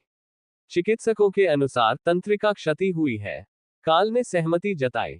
नज ने सिर हिलाया और अपने पीछे दरवाजा बंद करके कमरे से बाहर चली गई। वे लोग तुम्हारे प्रति बहुत अच्छे हैं। कमरे के पीछे बाएं कोने में बैठे आदमी ने अपने बिस्तर से आह भरी। ऐसा इसलिए है क्योंकि वह एक कमांडर है और उसके साथ राक्षस है। वे कमरे की निगरानी करेंगे और हॉल के नीचे एक उच्च पुजारी होगा, क्योंकि उसके सिर में चोट लगी है। सिर पर चोट लगने से ऐसी स्थिति पैदा होती है, आप कभी नहीं जानते कि कब कोई व्यक्ति अचानक से टूट जाएगा और भूल जाएगा कि वह अस्पताल में है, युद्ध के मैदान में नहीं। गोरी महिला हंस पड़ी। काल रुक गया और उस आदमी को चौंकाते हुए देखा। और फिर भी, उन्होंने मुझे एक मिश्रित कमरे में रखा। हम सभी योद्धा हैं। हम अभी कुछ खास नहीं दिख रहे हैं, लेकिन हम 1 या 2 बार झेल सकते हैं, और अभी कोई खाली कमरा नहीं है। आमतौर पर, सभी कमांडरों को निजी कमरे मिलते हैं, लेकिन अगर आप यहाँ हमारे साथ हैं, तो कोई भी कमरा नहीं बचा है। वैसे भी यहाँ अकेले कमरे की तुलना में ज्यादा मजा आता है। उन्होंने मुझे बताया कि जब तक हम अस्पताल में हैं, वे समूह को फिर से एक साथ छात्रावास में नहीं रखेंगे, इसलिए अकेले बोर होने से बेहतर है कि यहाँ रहें। लेकिन मैं कुछ ही मिनटों में वापस आ जाऊंगा। काल के नहाकर तरोताजा होने के बाद, वह फिर से बहुत ज्यादा इंसान महसूस कर रहा था, लेकिन उसने देखा कि बाथरूम में शेविंग के लिए कोई उपकरण नहीं था, और वह अपने बैग से अपना उपकरण निकालना भूल गया था। उसने दाढ़ी नहीं बढ़ाई थी, वह अभी भी काफी पतली थी, लेकिन अब जब वह फ्रॉस्ट जायंट नेशन से बाहर आ गया था, तो उसका चेहरा उससे ज्यादा गर्म था जितना वह चाहता था। वह सादे सफेद वस्त्र में वापस बाहर आया और उसने देखा कि अन्य लोग पैसों का लेन देन कर रहे थे। स्पष्टतः उन्होंने किसी चीज पर शर्त लगाई हुई थी। क्या तुमने सच में सोचा था कि मैं बदल नहीं पाऊंगा? मेरा कवच बंधा हुआ है। काल हंसा। गोरी महिला ने अपना सिर हिलाया। हम शर्त लगा रहे थे कि तुम रेजर निकालोगे और आपातकालीन प्रतिक्रिया को सक्रिय कर दोगे। सिर में चोट के उपाय याद है? मेरी शर्त थी कि तुम इसे अपने बैग में भूल गए हो। काल ने हंसते हुए कहा, यही तो हुआ। अब यहाँ क्या करना है? ठीक है, आप चल सकते हैं, इसलिए आप तब तक इधर उधर भटक सकते हैं जब तक कि वे आप पर चिल्लाए नहीं, या नस से कोई किताब लाने को कहें, या ध्यान करें, अगर आपके सिर की चोट के साथ ऐसा संभव है। कभी कभी वे आपको ऐसा न करने के लिए कहते हैं। ज्यादातर हम बस सोते हैं और चुटकुले और युद्ध की कहानियां सुनाते हुए बैठते हैं। इससे समय बीतने में मदद मिलती है। आप जल्द ही देखेंगे, यहाँ समय या तो बहुत तेजी से बीतता है या बहुत धीरे। जब वे बात कर रहे थे, थोर मन ही मन कमरे को नाप रहा था। यहाँ मिलने के लिए बहुत से लोग थे, लेकिन उनके बीच खड़े होने के लिए पर्याप्त जगह नहीं थी। गोरा आदमी सही था, अस्पताल वाकई उबाऊ थे। पीछे कोने में बैठा आदमी काल की तरफ देखकर मुस्कुराया। मुझे लगता है कि तुम्हारे कमरे में होने से चीजें पिछले हफ्ते से कहीं ज्यादा दिलचस्प होंगी। तुम्हारे मिशन पर जाने के बाद रेडियो पर बहुत हंगामा हुआ, जब जनरल ऑरलैंड को पता चला कि न सिर्फ एक और टीम भेजी गई थी, बल्कि वे गायब भी थीं। बाकी दो ने एक पल के लिए उसे घूर कर देखा। माफ करना, मेरा इरादा बुरी यादें ताजा करने का नहीं था। काल ने कंधे उचका दिए। ये सब बुरा नहीं है। हमने लक्ष्य को प्राप्त कर लिया है और हम एक जीवित व्यक्ति को वापस ले आए हैं। घात स्थल पर पहले समूह का एक उच्च पुजारी अभी भी जीवित था। वह पहले से ही अस्पताल में है, मैंने उसे अंदर आते हुए देखा था। काल अभी ध्यान करने के लिए अपने बिस्तर पर बैठा ही था कि उसे लगा कि कोई उन्हें शांत करने के लिए या संभवतः उन्हें सुला देने के लिए कोई जादू कर रहा है। उसे यकीन नहीं था कि क्या ये दिन के इस समय के लिए अस्पताल की नीति थी, या फिर उन्होंने अपने मजाक से किसी को परेशान कर दिया था, लेकिन उसने किसी भी तरह ध्यान करने के लिए लेटने का फैसला किया। गद्दा कठोर और असुविधाजनक था, और काल उस पर आराम करते हुए भौहें सिकोड़ रहा था। आरामदायक है ना? गोरी ने पूछा। मैं मकड़ी के रेशम से बने झूलों में सोता रहा हूं जो आपके शरीर के वजन के वितरण के अनुरूप खींचते हैं। मुझे नहीं लगता कि एक नियमित गद्दा फिर कभी ठीक लगेगा।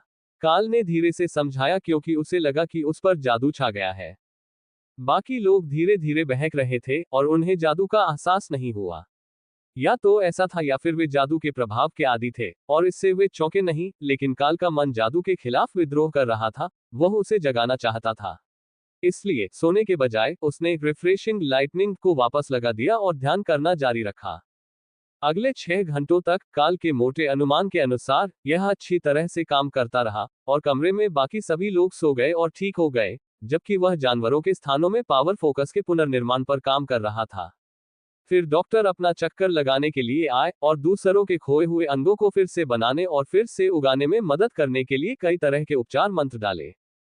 लेकिन जब वे काल के पास पहुंचे, तो उसने किसी को गाली देते हुए और दीवार पर मुक्का मारने की आवाज सुनी। उसने रे के इकोलोकेशन के संस्करण पर ध्यान केंद्रित किया, जिसके लिए उसे देखने के लिए अपनी आंखें खोलने की जरूरत नहीं थी, और उसने देखा कि किसी ने उसे इव ड्रिप देने की कोशिश की थी। ऐसा प्रतीत हुआ कि उन्होंने रिफ्रेशिंग लाइटनिंग बैरियर पर खुद को जलाने के बाद हताशा में दीवार पर मुक्का मारा। अब हमें क्या करना चाहिए? आदेश में कहा गया है कि अगले 6 घंटों तक एंटीसाइकोटिक के साथ हिव द्रव्य दिया जाएगा, और फिर सिर का घाव ठीक होने तक 48 घंटे तक बेहोशी की दवा दी जाएगी।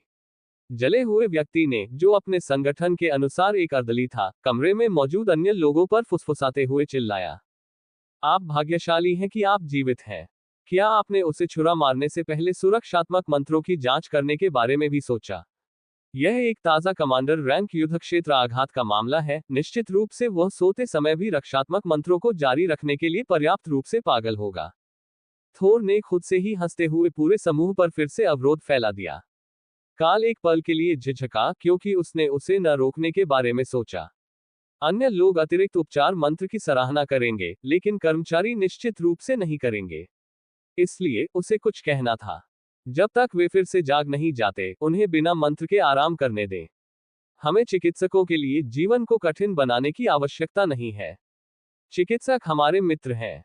काल ने अंततः सेरो को याद दिलाया, जो अभी भी अपने तालाब में आराम कर रहा था, जहां पत्थरों से पवित्र जादू उसके पैर को उपचार मंत्रों के साथ बाहर रहने की तुलना में तेजी से ठीक कर देगा।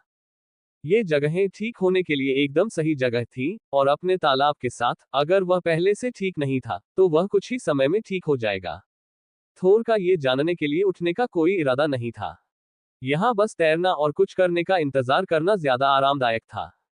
अब हम क्या करें? अगर हम दवा नहीं दे सकते, तो क्या हम सिर्फ नोट बना लें या किसी और को भेज दें? जले हुए व्यक्ति ने पूछा। दरवाजे के बाहर से कोई धीरे से हंसा। या फिर आप उससे बैरियर हटाने के लिए कह सकते हैं। वह पूरे समय जागता रहा है, आपने उसे इव सुई से छुरा घोंपने की कोशिश करके उसके ध्यान से विचलित कर दिया। ये स्पष्ट था कि उसके सोने के कृत्य से बाहर खड़े लोग मूर्ख नहीं बन रहे थे, इसलिए काल ने अपनी आंखें खोली और देखा कि एक डॉक्टर के साथ कमरे में अनुचर मौजूद थे, जबकि वह डॉक्टर जो काल के समूह को अंदर ले गया था और उन्हें प्रकृति पुजारियों को सौंप दिया था, हॉल में खड़ा था। मैंने सोचा था कि सोमवार को आप ऐसा नहीं करेंगे, काल ने मजाक में कहा। आज मंगलवार है। मैं अभी अभी शिफ्ट पर वापस आया हूं और तुम्हारा समूह मुझे पहले से ही सिरदर्द दे रहा है। युद्ध पुजारिन सोने के बजाय पढ़ाई कर रही है, प्रकृति पुजारिन ऊब चुकी है और अपने काल्पनिक दोस्त की तलाश कर रही है, और जादूगरनी लड़की को बरसेकर के साथ ले जाना पड़ा ताकि वह टूट न जाए। उसने आह भरी। मुझे शायद उसके पास जाकर देखना चाहिए। दूसरों के आसपास रहने से मदद मिलती है, और मेरे पास एक अवरोध है जो मानसिक और शारीरिक रूप से ठीक होने की प्रक्रिया को तेज करेगा। बेशक यह उन लोगों को भी चौंकाता है जो पहले कोशिश करते हैं, बाद में सवाल पूछते हैं, फिर संपर्क करते हैं, लेकिन यह वास्तव में हानिकारक नहीं है। काल ने जवाब दिया, बिस्तर से उठने के लिए तैयार। तुम्हें लगता है कि तुम डॉक्टरों से ज्यादा मदद कर सकते हो? बूढ़े आदमी ने खुश होकर पूछा। दोस्ताना चेहरे हमेशा मदद करते हैं। आप दवाई देते हैं, हम नैतिक समर्थन देते हैं। लेकिन मुझे लगता है कि समस्या यह है कि वे महिला वार्ड में हैं। काल ने सवाल किया। ऐसा लगता है कि आप वास्तव में इस मुद्दे को समझते हैं। रात के समय एक पुरुष मरीज को एक महिला के कमरे में जाने की अनुमति देना बहुत ही अनियमित है। लेकिन ऐसा लगता है कि आपका दिमाग सुचारू रूप से ठीक हो रहा है, और मानसिक विकार का न्यूनतम जोखिम है। आपको कुछ अच्छी नींद लेनी चाहिए, सिर्फ ध्यान नहीं। यही मंत्र का पूरा उद्देश्य है, लेकिन ऐसा लगता है कि आपके मन में मन परिवर्तन करने वाले प्रभावों के प्रति कुछ प्रतिरोध है। डॉक्टर ने जवाब दिया। ऐसा ही लगता है। पहले तो मुझे लगा कि मुझ पर हमला हो रहा है, लेकिन किसी को इसकी चिंता नहीं थी, और वे सब बिस्तर पर जाकर लेट गए। डॉक्टर ने सिर हिलाया। यह मंत्र की मजबूरी का हिस्सा है। यह आपको आराम से सोने और बिस्तर के लिए तैयार होने के लिए कहता है, और यह बुरे सपनों को दबा देता है ताकि अनुभवी लोग आसानी से सो सकें। ऐसा नहीं लगता कि यह आपके लिए कोई समस्या है, लेकिन कई अन्य लोग इतने भाग्यशाली नहीं हैं। एक अनुचर ने काल को उत्सुकता से देखा। तुम ये कैसे कर लेते हो? इतना सारा खून खराबा स्वीकार कर लेते हो? तुम मुझसे उम्र में छोटे हो, और फिर भी तुम इतने बड़े राक्षसों से लड़ने के विचार से भी नहीं घबराते। काल ने हंसते हुए कहा। यही वजह है कि उन्हें जायंट्स कहा जाता है। वे बड़े होते हैं, वे बदसूरत भी होते हैं, और इससे मदद मिलती है। अगर हम किसी ऐसे दुश्मन से लड़ रहे होते जो प्यारा या ज्यादा भरोसेमंद होता, तो यह और भी बुरा हो सकता था। लेकिन फ्रॉस्ट जायंट्स बहुत ही बदसूरत और क्रूर हैं, उनसे लड़ना मुश्किल नहीं है। वृद्ध डॉक्टर जो अनुचरों के साथ आया था, ने सिर हिलाया। कुछ लोगों का चेहरा इतना घूंसा मारने लायक होता है। अनुचर इस विचार से थोड़े भयभीत दिखे, लेकिन काल हंसा। तुम्हें पता नहीं है, जब हमें मिशन पर भेजा गया था, तब जनरल ऑरलैंड के साथ एक मोटा जनरल था, जो बिल्कुल घिनौना गधा था। अगर ऑरलैंड ने हस्तक्षेप नहीं किया होता, तो मैं उसे सबक सिखाने के लिए खुशी खुशी लकड़ी के शेड के पीछे ले जाता। डॉक्टर ने हंसते हुए कहा। मैं इसे आपकी फाइलों में नोट कर लूंगा। लेकिन जनरल ऑरलैंड शायद ही दूसरे जनरलों के रवैये के लिए माफी मांगेंगे। ये हाल ही में सैन्य और नागरिक अभिजात वर्ग के बीच चल रहा एक मुद्दा है, और समस्या बदतर होती जा रही है। काल ने अपना सिर हिलाया। ये वास्तव में अपरिहार्य है। जब किसी के पास इस स्तर की शक्ति होती है, तो ये हमेशा उसके सिर पर चढ़ती है। खदान में काम करने वाले फोरमैन की तरह, जो अपनी शिफ्ट में काम करने वाले कर्मचारियों पर हुक्म चलाता है, प्रलोभन अपरिहार्य है। लेकिन समस्या यह है कि अभिजात वर्ग के दो प्रकार हैं, और वे नागरिक या सैन्य नहीं हैं। एक वे हैं जो अपने वर्ग को अपनाते हैं, और दूसरे वे हैं जो अपने पद से मिलने वाले लाभों को अपनाते हैं। यहाँ अस्पताल में सभी को अच्छा व्यवहार करना होता है और हम सभी अपनी भूमिकाएं और अपनी रैंकिंग जानते हैं और सब कुछ सुचारू रूप से चलता है। लेकिन वहाँ आपके पास ऐसे कुलीन लोग हैं जो दूसरों को सौंपे गए मिशन को पूरा करने की हिम्मत कभी नहीं कर सकते, और ऐसे लोग जिन्होंने इसे स्वयं किया है।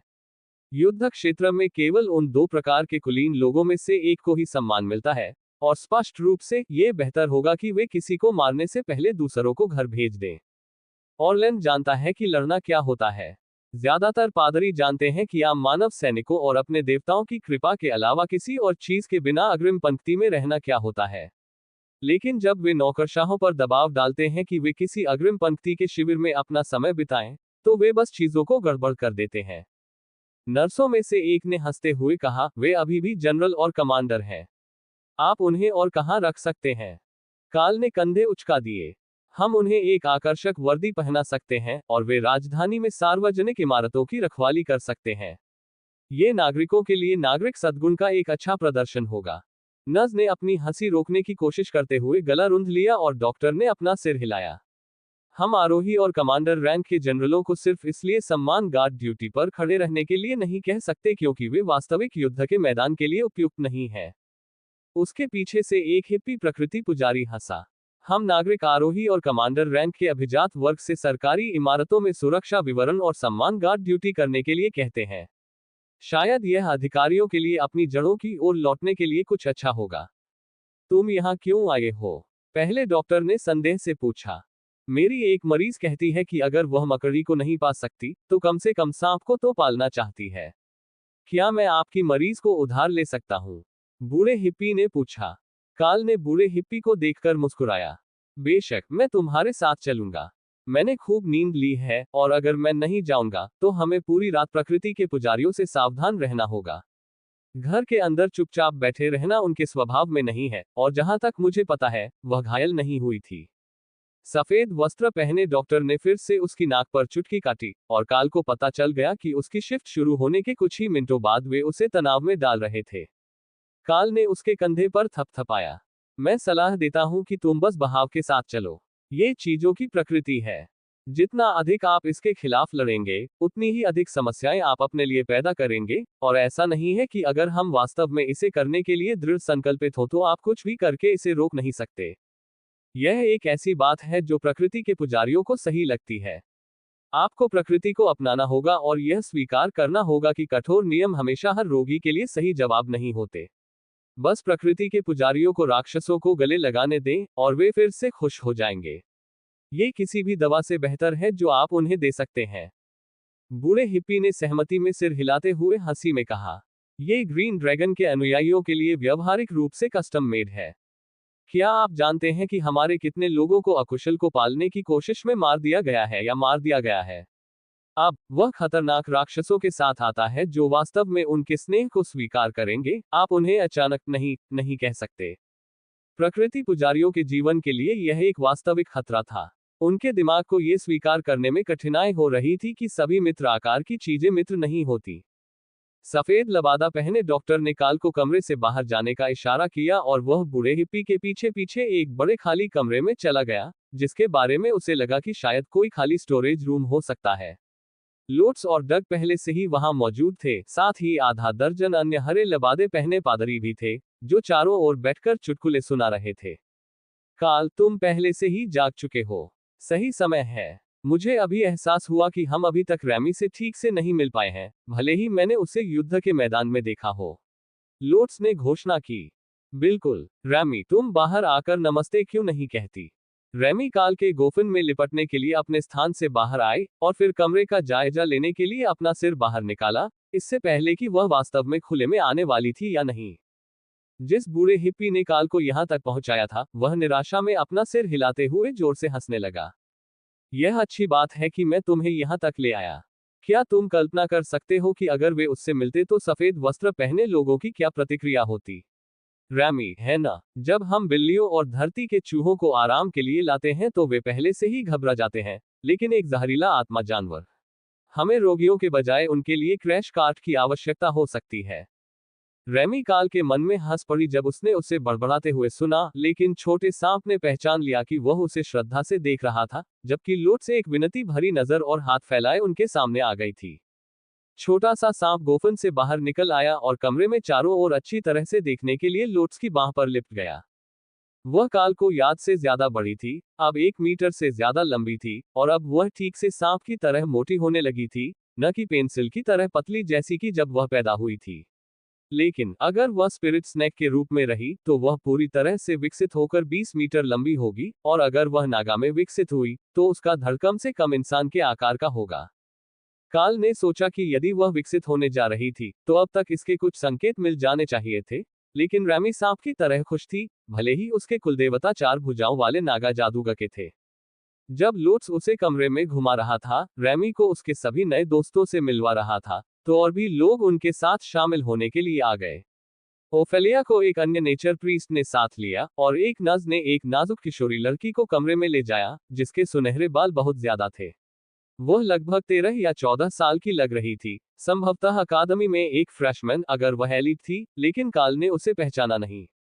ये वही है। मैं तुम्हें बता दूं, मैं पागल नहीं हूं। काल, इस पागल औरत से कहो कि मैं टोरी हूं। सुंदर लड़की ने मांग की। सभी लोग चुप हो गए और उसकी ओर देखने लगे। उसमें अभी भी टोरी जैसी गंध आती है। थोर ने सहमति जताई। हाँ, यह एक छोटी टोरी है। हॉक ने कहा। क्या मैं उसे रख सकती हूँ? राय ने पूछा, ये सोचते हुए कि अपनी पीठ पर एक और भी छोटे इंसान को लेकर दौड़ने में कितना मजा आएगा। लोट्स और डाना सिर्फ एक मामूली बोझ थे क्योंकि उन्होंने अतिरिक्त मारक क्षमता प्रदान की थी। लेकिन नई टोरी उनके आकार की 2/3 थी और स्टैबी के बराबर थी। या वह थी। राय ने मौलवियों को ये कहते हुए याद किया कि वह अब एलिट नहीं रह सकती। हाँ, वह टोरी है। उसे अनुष्ठान के द्वारा पुनर्जीवित किया गया था। जानवरों ने इसकी पुष्टि की, वह अभी भी अपनी ही तरह महकती है। काल ने सहमति जताई। प्रकृति पुजारियों के लिए इतना ही काफी था।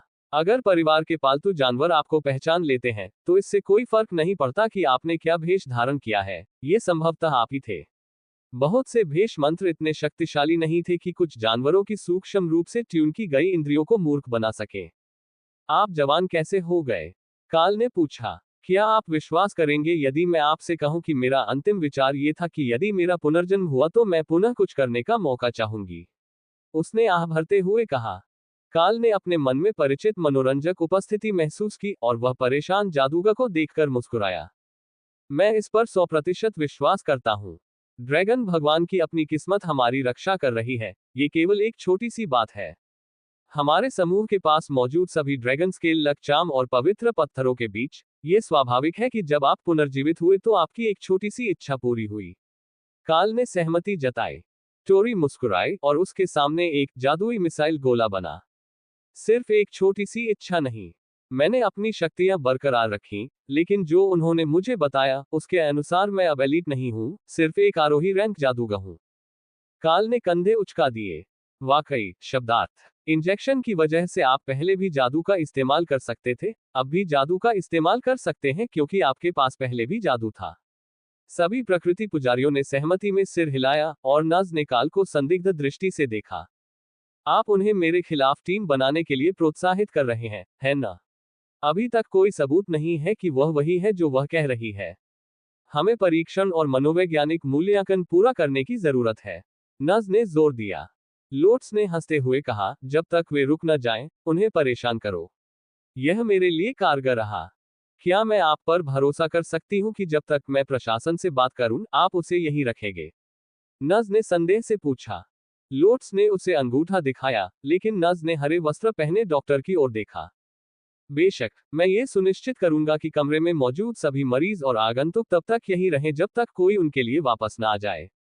नज ने सिर हिलाया और चली गई, जबकि लोट्स टोरी को गले लगाने के लिए दौड़ा, जो उससे दूर हट गई, और उसकी बांह पर स्पिरिट स्नेक था। तुम अस्पताल में क्या लेकर आए हो? उसने पूछा, और लोट्स ने अस्वीकार किए जाने पर मुंह बना लिया। ओह, ये रेमी है, काल की चौथी पालतू, जो ठंड में बाहर आना पसंद नहीं करती। वह चेन लाइटनिंग का स्रोत है। हम सभी ने उसके जहरीले लॉ टोटेम देखे हैं, याद है? टोरी की आंखें उत्साह से चमक उठी।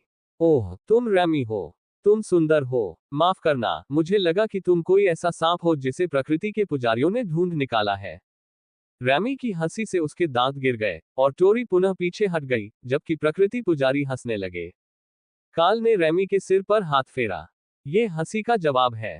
हो सकता है कि वह बोल न पाए, लेकिन वह हमें अच्छी तरह समझती है। नुकीले दांतों पर ध्यान न दें, वह यहाँ किसी को नहीं काटेगी। थोर का पैर कैसा है?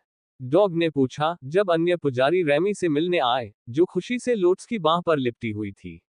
बेहतर है। यह पूरी तरह से ठीक हो गया है, और हालांकि उन्होंने ये सुनिश्चित करने के लिए इसका परीक्षण नहीं किया है कि यह वजन संभाल पाएगा, लेकिन ऐसा लगता है कि यह ठीक से सेट हो गया है, और अब इससे उन्हें दर्द नहीं होता है। अलग अलग जगहें जानवरों के ठीक होने के लिए सबसे अच्छी जगह हैं, जहां उन्हें ठीक होने के लिए हर चीज मिलती है। थोर के पास पवित्र पत्थरों से भरा एक तालाब भी है, और ऐसा लगता है कि इससे उसकी उपचार क्षमता में मदद मिलती है। काल ने समझाया। पवित्र पत्थरों से भरा पूरा तालाब। उसने ऐसा कैसे किया? आप केवल एक ही उठा सकते हैं। काल ने बस कंधे उचका दिए। उसने उन्हें उठाया और अपने तालाब के तल में फेंक दिया। संसाधन एकत्र करने के मिशन पर एक पूरी झील उनसे भरी हुई थी जिसे हमने स्वीकार किया था, और वह इसे अपने स्थान पर फिर से बनाना चाहता था। मुझे नहीं पता कि पत्थरों ने उसे क्यों नहीं रोका। डॉग ने संदेह से सिर हिलाया। ठीक है, कम से कम ये बताता है कि वह एक लाइटनिंग सेरो के रूप में सुरक्षा का चक्र सीखने में कैसे कामयाब रहा। उस निरंतर पवित्र जादू के प्रभाव का उस पर प्रभाव पड़ना तय था। अगले कुछ घंटों में ये खबर फैल गई कि टोरी अस्पताल में है, और समूह के बाकी लोग उसका स्वागत करने के लिए नेचर प्रीस्ट्स के बैठक कक्ष में आ गए। उसकी याददाश्त लगभग बरकरार थी, और जब उसने दूसरों से बात करना शुरू किया तो इसमें कोई संदेह नहीं रहा कि वह वही थी जो होने का दावा करती थी। तभी नज एक कमांडर रैंक स्पेलब्लेड एल्डर के साथ वापस आए, जिसने लड़ाकू वस्त्र पहन रखे थे, जिन्हें काल ने राजकुमार कोर्बिन और अन्य लोगों के साथ बिताए समय से पहचाना था। उस आदमी ने कमरे में चारों ओर नजर दौड़ाई। जब रैमी ने अभिवादन में अपना सिर हिलाया तो वह रुक गया, और फिर उसने अपनी नजर टोरी पर घुमाई। मिस टोरी, मैं स्पेलब्लेड संप्रदाय का एल्डर खलील हूँ। हम आपको हमारे साथ अपना प्रशिक्षण पूरा करने के लिए आमंत्रित करना चाहते हैं। उस आदमी ने एक कोमल मुस्कान के साथ उसका अभिवादन किया। स्पेलब्लेड, मुझे तलवारों के बारे में कुछ नहीं पता, टोरी ने जवाब दिया। एल्डर हंसा। कितने जादूगर ऐसा करते हैं? प्रशिक्षण का यही उद्देश्य है, ऐसी चीजें सीखना जो आपकी क्षमताओं की प्रशंसा करे और जादूगर के कौशल सेट में कमियों को दूर करे। स्पेलब्लेड की क्षमताओं के साथ जादूगर और भी अधिक शक्तिशाली लड़ाकू बल बन जाते हैं। मैं ये वादा नहीं कर सकता कि यह तेज या आसान होगा। वास्तव में, मैं ये भी वादा नहीं कर सकता कि यह विशेष रूप से आनंददायक होगा। लेकिन मैं ये वादा कर सकता हूं कि हम अपने लिए ध्यान रखेंगे, और आप अपने प्रशिक्षण समाप्त होने से पहले वह सब सीख लेंगे जो आपको जानना आवश्यक है। टोरी संशय में दिखी, लेकिन काल को लगा कि यह एक अच्छा विचार हो सकता है। वह अपनी प्रतिष्ठा से दूर एक नई शुरुआत करना चाहती थी, और स्पेलब्लेड्स के साथ उसके पास ऐसी कोई प्रतिष्ठा नहीं थी। काल ने एल्डर को सिर हिलाकर जवाब दिया। वे लड़कियों को लड़कों की तरह ही प्रशिक्षित करते हैं, और वे तकनीकों के लिए अच्छी तरह से अनुकूल हैं। मैंने उनके एक एकोलाइट से द्वंद्वयुद्ध किया, और वह मेरे द्वारा देखे गए अधिकांश जागृत अभिजात वर्ग की तुलना में बहुत अधिक प्रभावशाली थी। जादूगर मंत्रों के साथ ब्लेड और आंदोलन तकनीकों का संयोजन अविश्वसनीय रूप से प्रभावशाली था। इससे टोरी का डर कुछ कम हुआ। और स्पेलब्लेड्स को किस प्रकार माना जाता है? उसने पूछा। हम यहाँ कई जादुई देशों की तुलना में कम मौजूद हैं, लेकिन आधिकारिक तौर पर हमारे साथ उसी रैंक के कुलीनों जैसा ही व्यवहार किया जाता है। जादुई देशों में स्पेलब्लेड कबीलों को उनकी सेनाओं के कुलीन सैनिकों के बराबर दर्जा प्राप्त है, और बुजुर्गों को हर जगह सम्मान दिया जाता है, जब तक कि वह किसी प्रतिद्वंद्वी कबीले का क्षेत्र न हो। एल्डर खलील ने ठहाका लगाया। अन्य राष्ट्रों में कुलों की राजनीति बहुत अधिक जटिल थी, क्योंकि हर कोई जादू उपयोगकर्ताओं के कई गुटों के बीच प्रभाव के लिए लड़ता था। लेकिन गोल्डन ड्रैगन राष्ट्र और अन्य गैर जादुई मानव राष्ट्रों में उनकी शक्तियों के लिए सम्मान कम सशर्त था, और उनके पद से अधिक जुड़ा हुआ था। लेकिन ये किसी ऐसे व्यक्ति को समझाने के लिए बहुत कुछ था जिसे वह अपने कबीले के लिए भर्ती करने की कोशिश कर रहा था। ऐसा अक्सर नहीं होता था कि उन्हें न केवल सिद्ध क्षमता वाले किसी व्यक्ति को लेने का मौका मिले, बल्कि किसी ऐसे व्यक्ति को भी जो पहले से ही जादू की मूल बातें जानता हो। पहले कुछ वर्ष सामान्यतः उनके जादुई ज्ञान का आधार बनाने में व्यतीत हुए, क्योंकि दिव्य इंजेक्शन के बिना वे बिना किसी चीट कोड के शून्य से शुरुआत कर रहे थे, और यह सब ज्ञान और कड़ी मेहनत के संचय पर निर्भर था। टोरी को स्पेलब्लेड कबीलों के बारे में थोड़ा बहुत पता था, लेकिन सिर्फ सुनी सुनाई बातों के आधार पर, और इससे पहले गोल्डन ड्रैगन नेशन से किसी से नहीं मिली थी। हालांकि एल्डर एक सभ्य व्यक्ति की तरह लग रहा था, और कमरे में मौजूद हर कोई उसके समूह के बारे में सकारात्मक राय रखता था। आपके कबीले में शामिल होने के लिए मुझे क्या करना होगा? टोरी ने पूछा। हमारी 2 शर्तें हैं। 1, वफादारी की शपथ कि आप कबीले या उसके सदस्यों के रहस्यों को उजागर नहीं करेंगे, और दूसरी, आपको अपना अतीत छोड़ना होगा। हमारे सभी अनुचर कबीले में शामिल होने पर नया नाम लेते हैं, ताकि उन पर उन लोगों द्वारा आसानी से नजर न रखी जा सके जो उनके वंश के खिलाफ द्वेष रखते हो। अब मुझे संदेह है कि आपके माता पिता के पास ऐसे शत्रु हैं जो स्पेलब्लेड कबीले को चुनौती दे सकें, लेकिन नियम उन जादूगरों के लिए भी समान है जो अन्य देशों से शामिल होते हैं। उन्होंने समझाया, फिर एक हाथ से अपनी लंबी सफेद दाढ़ी को सीधा किया, जिससे वह एक रूढ़िवादी जादूगर की तरह प्राचीन और बुद्धिमान दिखाई दिए। टोरी कुछ सेकंड के लिए हिचकिचाई, फिर अपना हाथ आगे बढ़ाया। मैं आपके प्रस्ताव से सहमत हूँ। एल्डर ने विनम्रतापूर्वक झुककर उससे हाथ मिलाया। बहुत बढ़िया, मैं तुम्हें संप्रदाय परिसर में वापस ले जाऊंगा। यह मत भूलना कि जब तुम आओगे तो तुम्हारा नाम बदल जाएगा, इसलिए तुम्हारे जो दोस्त यहाँ हैं, वे आसानी से तुम्हें नहीं खोज पाएंगे।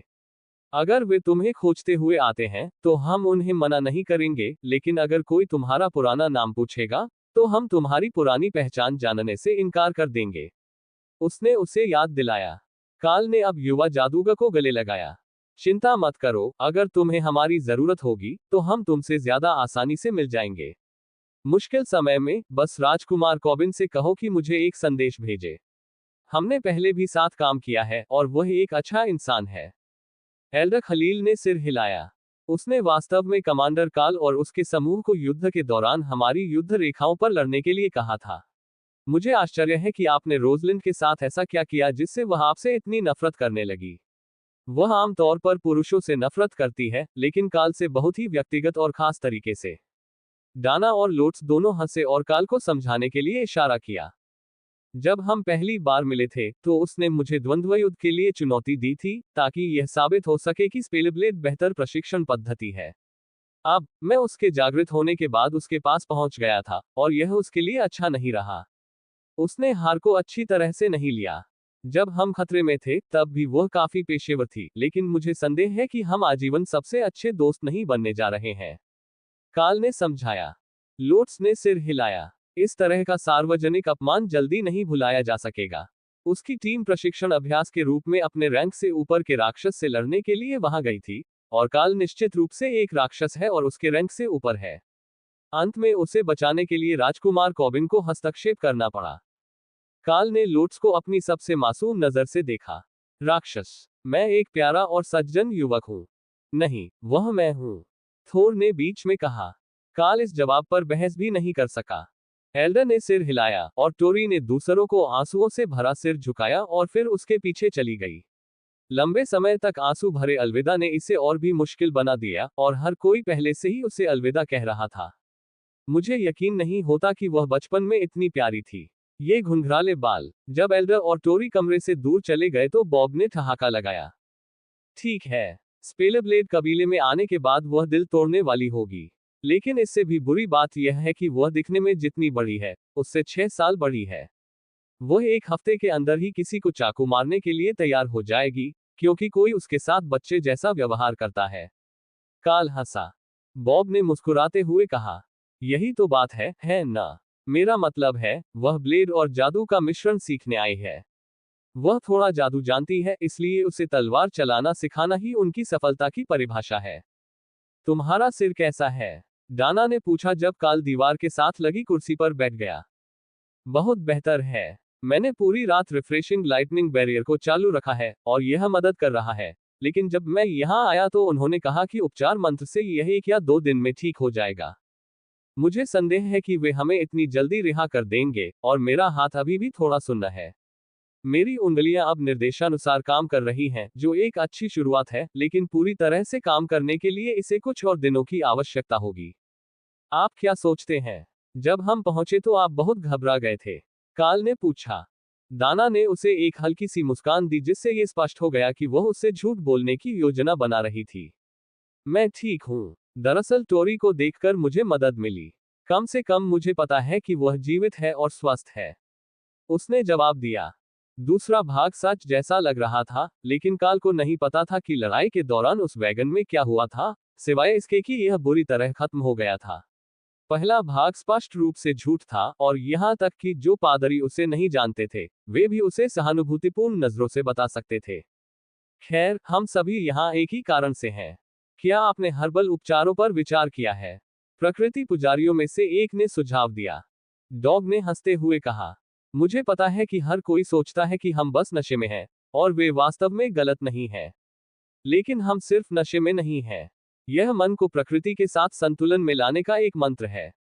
लेकिन क्या आप जानते हैं कि इससे भी अधिक मदद क्या होगी? अगर हम सभी लाइटनिंग सेरों के सामने झपकी ले सकें। हाँ, अंत में जब सभी अपनी नींद से जागे, तो उन्होंने पाया कि उनके समूह में 3 और आगंतुक शामिल हो गए हैं। जिल बैठी हुई थी और दाना के जागने का इंतजार कर रही थी, जबकि कर्नल वेलेरी एक काले बालों वाली युवती के साथ प्रवेश कर रहा था, जिसकी हल्की चॉकलेटी त्वचा पूरी तरह से टैटू से ढकी हुई थी, जो उसकी फर्श तक लंबी काली पोशाक की लेस आस्तीन के माध्यम से दिखाई दे रही थी, और उसकी छाती और गर्दन पर भी। सुप्रभात, नींद आ रही है? मैं आपके लिए आपकी नई सलाहकार लेकर आई हूँ। मुझे लगता है कि आप दोनों पहले से ही किसी तरह से परिचित हो सकते हैं। उसके स्नातक होने के बाद आपने उसका पुराना कमरा ले लिया। मॉर्गना से मिलिए, जो एक चुड़ैल डॉक्टर है, जो कुलीन विकास ब्यूरो की सबसे नई सदस्य है। वेलेरी ने अपने व्यावसायिक लहजे में काल का अभिवादन किया। सच कहूं तो आपसे मिलकर बहुत खुशी हुई। हालांकि मैं बालकनी की उचित देखभाल करने के लिए घर नहीं गया हूं, लेकिन ये पूरे अकादमी में सबसे अच्छा कमरा है। काल ने उसका अभिवादन किया। काल उससे हाथ मिलाने वाला था, लेकिन जब रैमी इस अजीब महिला को देखने के लिए उसके कंधे पर आई, तो उसने उसे गले लगा लिया, जिससे उसका चेहरा सांप से कुछ सेंटीमीटर दूर हो गया। वह सुंदर है। तुम्हारा नाम क्या है, प्यारी? मोर्गाना ने पूछा। वह रैमी है, एक शमन श्रेणी की नागा आत्मा सांप, काल ने समझाया।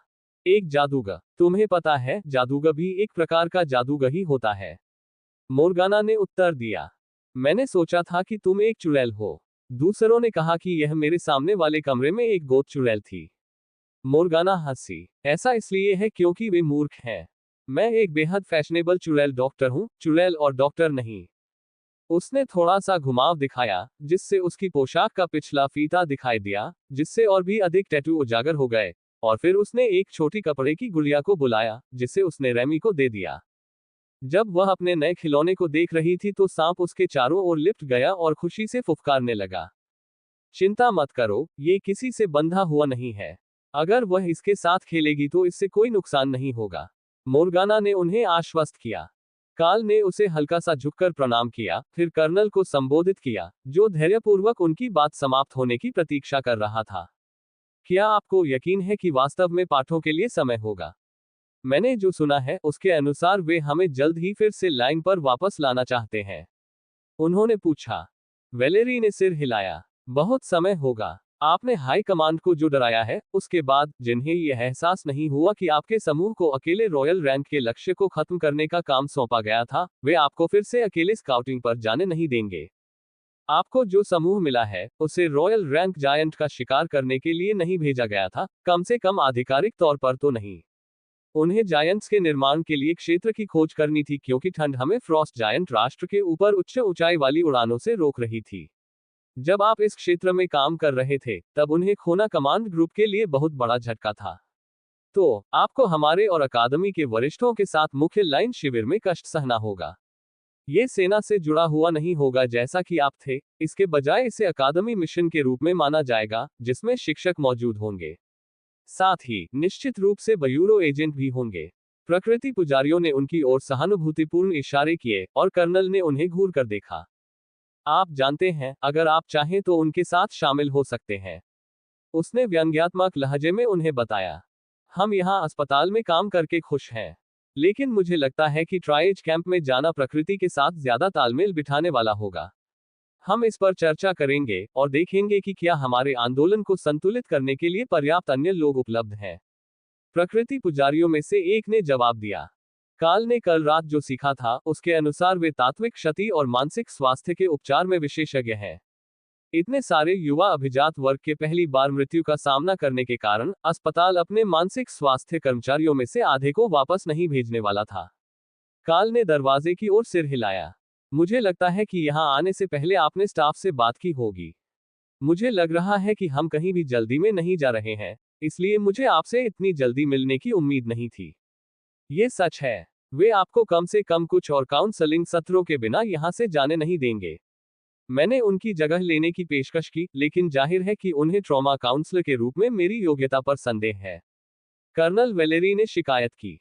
जिन डॉक्टरों को नियुक्त किया गया था, उनमें से अधिकांश उसकी उम्र से दुगुनी थी, और काल को यकीन नहीं था कि उसने वास्तव में कोई उच्च शिक्षा कक्षाएं ली थी, इसलिए उनकी बात सही हो सकती है। रेमी काल की बाह पर चढ़कर मोर्गाना के ऊपर बैठ गई, जो उसे सांत्वना देने वाली मुद्राएं बना रही थी और उसके लिए खाने के टुकड़े बढ़ा रही थी। क्या किसी ने आपको नहीं बताया कि अजनबियों से खाना लेना सुरक्षित नहीं है? राय ने पूछा। लेकिन उन्होंने अभी कहा कि उसका नाम मोर्गाना है और वह नई सलाहकार है। रेमी ने जवाब दिया, चुड़ैल डॉक्टर के हाथ में बड़े कीड़े को घूरते हुए। और यह कितने समय पहले हुआ था? आपको उन्हें इतने लंबे समय से जानना होगा कि आप उन पर भरोसा कर सके, उसके बाद ही वे अजनबी रह जाते हैं। राय ने उसे चेतावनी दी। रेमी ने कुछ सेकंड तक इस पर विचार किया, जबकि मोर्गाना ने उसे उत्सुकता से देखा। सांप निश्चित रूप से भोजन चाहता था, लेकिन वह उसे नहीं ले रही थी। बाकी लोग उसे अजनबियों से खाना न लेने के लिए कह रहे हैं। रेमी अभी भी बहुत छोटी है और उसे सभी व्यवहारिक सलाह नहीं पता है।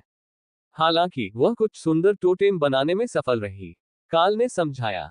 मोर्गाना ने खाना रख दिया और रेमी के सिर पर हाथ फेरा।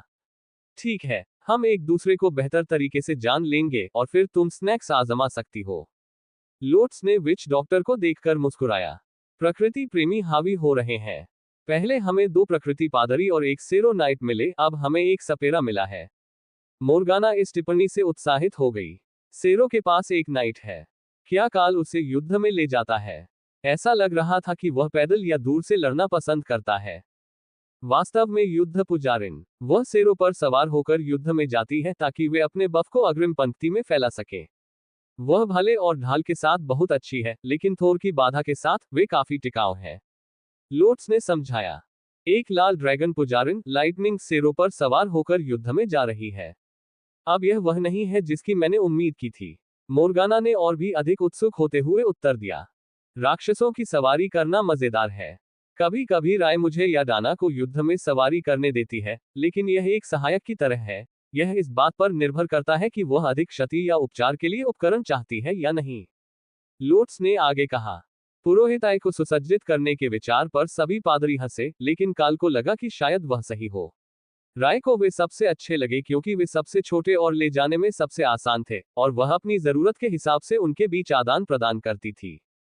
उसे दाना के बगल में सोना अधिक पसंद था, लेकिन लोट्स के साथ जंगल में खेलना अधिक पसंद था।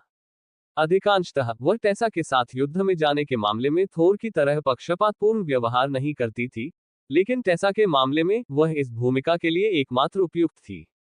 कर्नल वेलेरी ने उन्हें वह अपडेट देने से पहले प्रतीक्षा की जो वह देने आई थी। काल और डाना डॉक्टरों के साथ आपके सत्र के बाद आज दोपहर से अपने ट्यूटर्स के साथ कक्षाएं लेना शुरू कर देंगे। वे अभी भी काल के सिर और हाथ के बारे में चिंतित हैं, खासकर। फिर 1 सप्ताह के बाद वे स्थिति का पुनर्मूल्यांकन करेंगे और निर्धारित करेंगे कि आपको कितने समय तक आराम करने की आवश्यकता है। कर्नल ने कमरे को सूचित किया। लोट्स ने खुशी जताई। ओह, ये बढ़िया काम करता है। अगर हमरे को हमारे लिए यहाँ झूला लगाने के लिए कह दें तो हम सब अपने खाली समय में लाउंज में आराम कर सकते हैं। राय झूला बनाता है? एक पादरी ने पूछा। उनके पास ब्रेक रूम में फोल्डिंग खाटें थीं, जब वे अपनी शिफ्ट के बाद घर जाने के लिए बहुत व्यस्त होते थे, लेकिन स्पाइडर सिल्क हैमॉक्स काफी अच्छा लगा। रे खुशी खुशी बाहर आई, और मोर्गाना ने जब देखा कि ब्लडबाथ स्पाइडर कितना बड़ा था, तो वह दोबारा देखने लगी। आप जानते हैं, जब उन्होंने मकड़ी कहा तो मैं वुल्फ स्पाइडर या टारेंटुला के बारे में सोच रही थी। ऐसा लगता है कि मैंने मकड़ी शब्द का अर्थ बहुत कम करके आंका है। उसने बुदबुदाया। कीड़े, मकड़ियां और सांप उसके कई मंत्रों में शामिल थे, हालांकि काल के मंत्रों की तरह नहीं। चुड़ैल डॉक्टर अक्सर शाप और जहर देने के लिए उनका इस्तेमाल करते थे, इसलिए बुलाया गया प्राणी कुछ खास नहीं था, लेकिन उस पर जादू घातक था। रे ने कमरे के कोने का उपयोग करके 6 झूलों के रैक बनाए, जिनकी दीवारों पर चढ़ने के लिए रस्सी लगी हुई थी, और फिर छत के साथ एक बड़ा जाल बनाया, जिससे आप ऊपर की चारपाई से बाहर निकलकर खेल सकते थे। प्रकृति के पुजारी हमेशा आराम करने के लिए एक अच्छी जगह की सराहना करते थे, और छत की ऊंचाई पर होने का मतलब था कि जो कोई भी उन्हें परेशान करना चाहता था, उसे उनके पास आना होगा या अनदेखा किए जाने का जोखिम उठाना होगा। इसके अलावा यह एक खिंचाव वाला जाल था, इसलिए यह फर्श की तुलना में नर्म और अधिक आरामदायक था। हॉक जाल में बने एक बड़े छेद में उड़ गया और लोगों को देखने के लिए एक जगह पर बैठ गया। इससे कुछ ही सेकंड पहले काल ने गलियारे में गालियां सुनी। ये स्टाफ का विश्राम कक्ष है, कोई पशु अभयारण्य नहीं। तुम्हें ये कहाँ मिले? क्या ये ब्लडबैथ स्पाइडर है? अरे, मैं डीकन के पास शिकायत दर्ज करा रहा हूँ। कोई चिल्ला रहा था, जबकि प्रकृति के पादरी हंस रहे थे। मुझे लगता है मुझे कुछ ही मिनटों में सभी को वापस अंदर ले आना चाहिए, काल ने हंसते हुए कहा। कुछ ही मिनटों बाद डॉक्टर सभी को सुबह के उपचार के लिए ले जाने के लिए आ गए, जो कि मुख्यतः मनोवैज्ञानिक उपचार था, लेकिन डॉक को अपनी पसलियों के नीचे के आंतरिक घावों की जांच करवानी थी ताकि यह सुनिश्चित हो सके कि वे ठीक से ठीक हो गए हैं, और काल को भी अपनी बांह की जांच करवानी थी। मस्तिष्काघात का उपचार मुख्यतः मनोवैज्ञानिक मूल्यांकन के अंतर्गत किया गया। इसके अलावा मौलवियों द्वारा किया गया पहला स्कैन भी शामिल था, ताकि यह सुनिश्चित किया जा सके कि उपचार के मंत्रों के कारण मस्तिष्क में कोई दबाव या रक्त जमा नहीं हुआ है, जिससे आघात हो सकता है। ठीक है, ऐसा लगता है कि आपके सिर पर लगी शारीरिक क्षति ठीक हो गई है, लेकिन उपचार जादू के इस्तेमाल के बाद कुछ समय के लिए ये क्षेत्र कोमल और संवेदनशील हो सकते हैं। आपके शरीर का बाकी हिस्सा ठीक लग रहा है, हालांकि मुझे लगता है कि आपकी कुछ पसलियां हाल ही में टूटी थीं जिन्हें जादू से ठीक किया गया था, इसलिए आपको अगले महीने तक इस क्षेत्र में कोई और चोट लगने से बचना चाहिए, बस किसी भी स्थिति में। डॉक्टर ने स्कैन के बाद शुरू किया। काल ने ठहाका लगाया और डॉक्टर ने कंधे उचका दिए। कोई व्यक्ति वास्तव में हमारी सिफारिशों का पालन करता है या नहीं, यह इस तथ्य से पूरी तरह अलग मामला है कि हम उन्हें क्या देते हैं। तार्किक रूप से वे ठीक हो जाते हैं और उन्हें पहले की तरह ही मजबूत होना चाहिए, लेकिन उस क्षेत्र की नसें संवेदनशील बनी रहती हैं क्योंकि उन्हें नुकसान याद रहता है। इसलिए हम निकट भविष्य में और अधिक चोटें न लेने की सलाह देते हैं, क्योंकि इससे काल्पनिक दर्द और अन्य मनोदैहिक प्रभाव हो सकते हैं, जिनका इलाज लगभग असंभव है। काल ने सिर हिलाया। ये बात बहुत सही है। पूरे शरीर को प्रशिक्षित किया जा सकता है, इसलिए अगर आपका शरीर लगातार दर्द में रहने को याद रखता है, तो वह दर्द के साथ प्रतिक्रिया करने के लिए प्रशिक्षित हो जाएगा। बिल्कुल, लेकिन आप सभी अभिजात वर्ग के लोग लगातार अपने शरीर का दुरुपयोग करते हैं। जब आप मेरी उम्र तक पहुंचते हैं, तो आपकी सारी पुरानी चोटें जुड़ जाती हैं, और आप बिना कुछ किए धीमे और लगभग अपंग हो जाते हैं। यही कारण है कि अस्पताल अभी भी अभिजात वर्ग के लोगों को अपने शरीर की देखभाल करने के लिए प्रोत्साहित करते हैं। मुझे पता है कि आप में से कोई भी अभी बूढ़ा नहीं है, और उन्नत उपचार क्षमताओं और अलौकिक शरीर के साथ, आप कभी भी मेरे जैसे पादरी की तरह बूढ़े और धीमे नहीं हो सकते हैं, लेकिन फिर भी आप समय के साथ इसका एहसास करेंगे। डॉक्टर ने उसे चेतावनी दी। चिंता मत करो, डॉक्टर।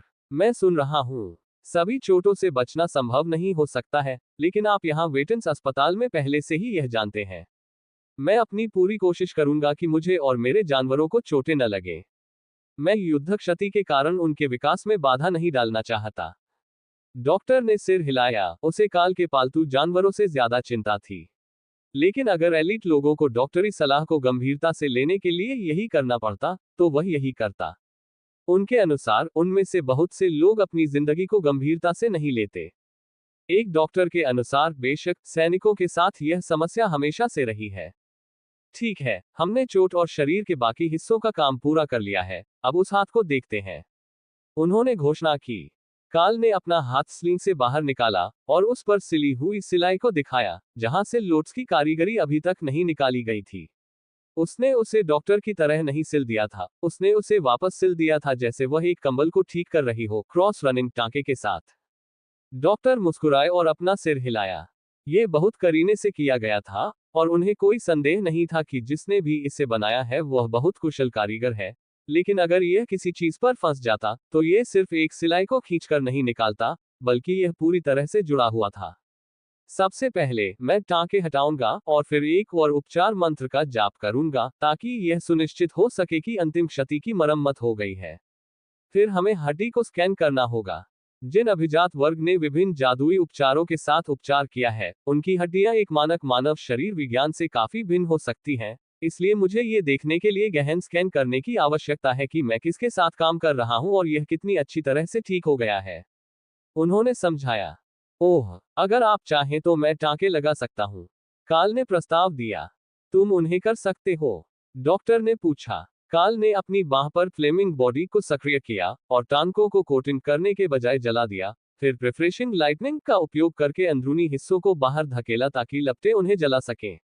जब उसने काम पूरा किया तो उसकी बांह पर कोई निशान नहीं था, कोई बाल भी नहीं था, लेकिन ये सिर्फ एक छोटी सी गलतफहमी थी कि लपटें क्या जलाएंगी। अच्छा, यह अप्रत्याशित है। क्या आपके पास किसी तरह की उपचार क्षमता भी है?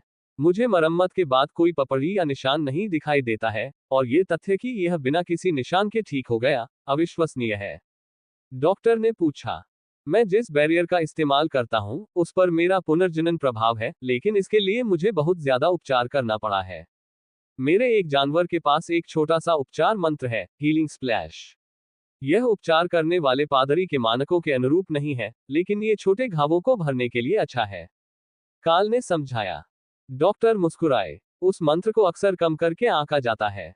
यह एक उपचारात्मक तरल है, और अगर इसे धोया नहीं जाता है तो ये संपर्क के बाद कुछ सेकंड तक काम करना जारी रखेगा। इसका उपयोग मुख्य रूप से क्षतिग्रस्त नसों को ठीक करने के लिए इव या कई सुई इंजेक्शन के माध्यम से किया जाता है। काल ने कभी इस बारे में नहीं सोचा था। जैसा कि उसने सीखा था, ज्यादातर जादू से किसी व्यक्ति के अंदरूनी हिस्से को ठीक करना आसान नहीं था। लेकिन अगर आप उन्हें सिर्फ एक उपचारात्मक तरल से भर सकते हैं, तो ये काम ज्यादा प्रभावी ढंग से करेगा। इसे रक्त में डालने से यह शरीर में हर जगह प्रसारित होगा, जिससे ये जिस चीज को छूता है, उसे ठीक कर देगा। बेशक, रैमी कोई डॉक्टर नहीं था, और उनमें से कोई भी इव लगाना नहीं जानता था, या सुई से नस भी नहीं ढूंढ सकता था। लेकिन मुद्दा यह नहीं था। मुद्दा यह था कि उनके पास एक ऐसा कौशल था जिससे असली चिकित्सकों के लिए बेहतर काम करना संभव हो सकता था। रैमी ने एक पल के लिए निहितार्थ पर विचार किया।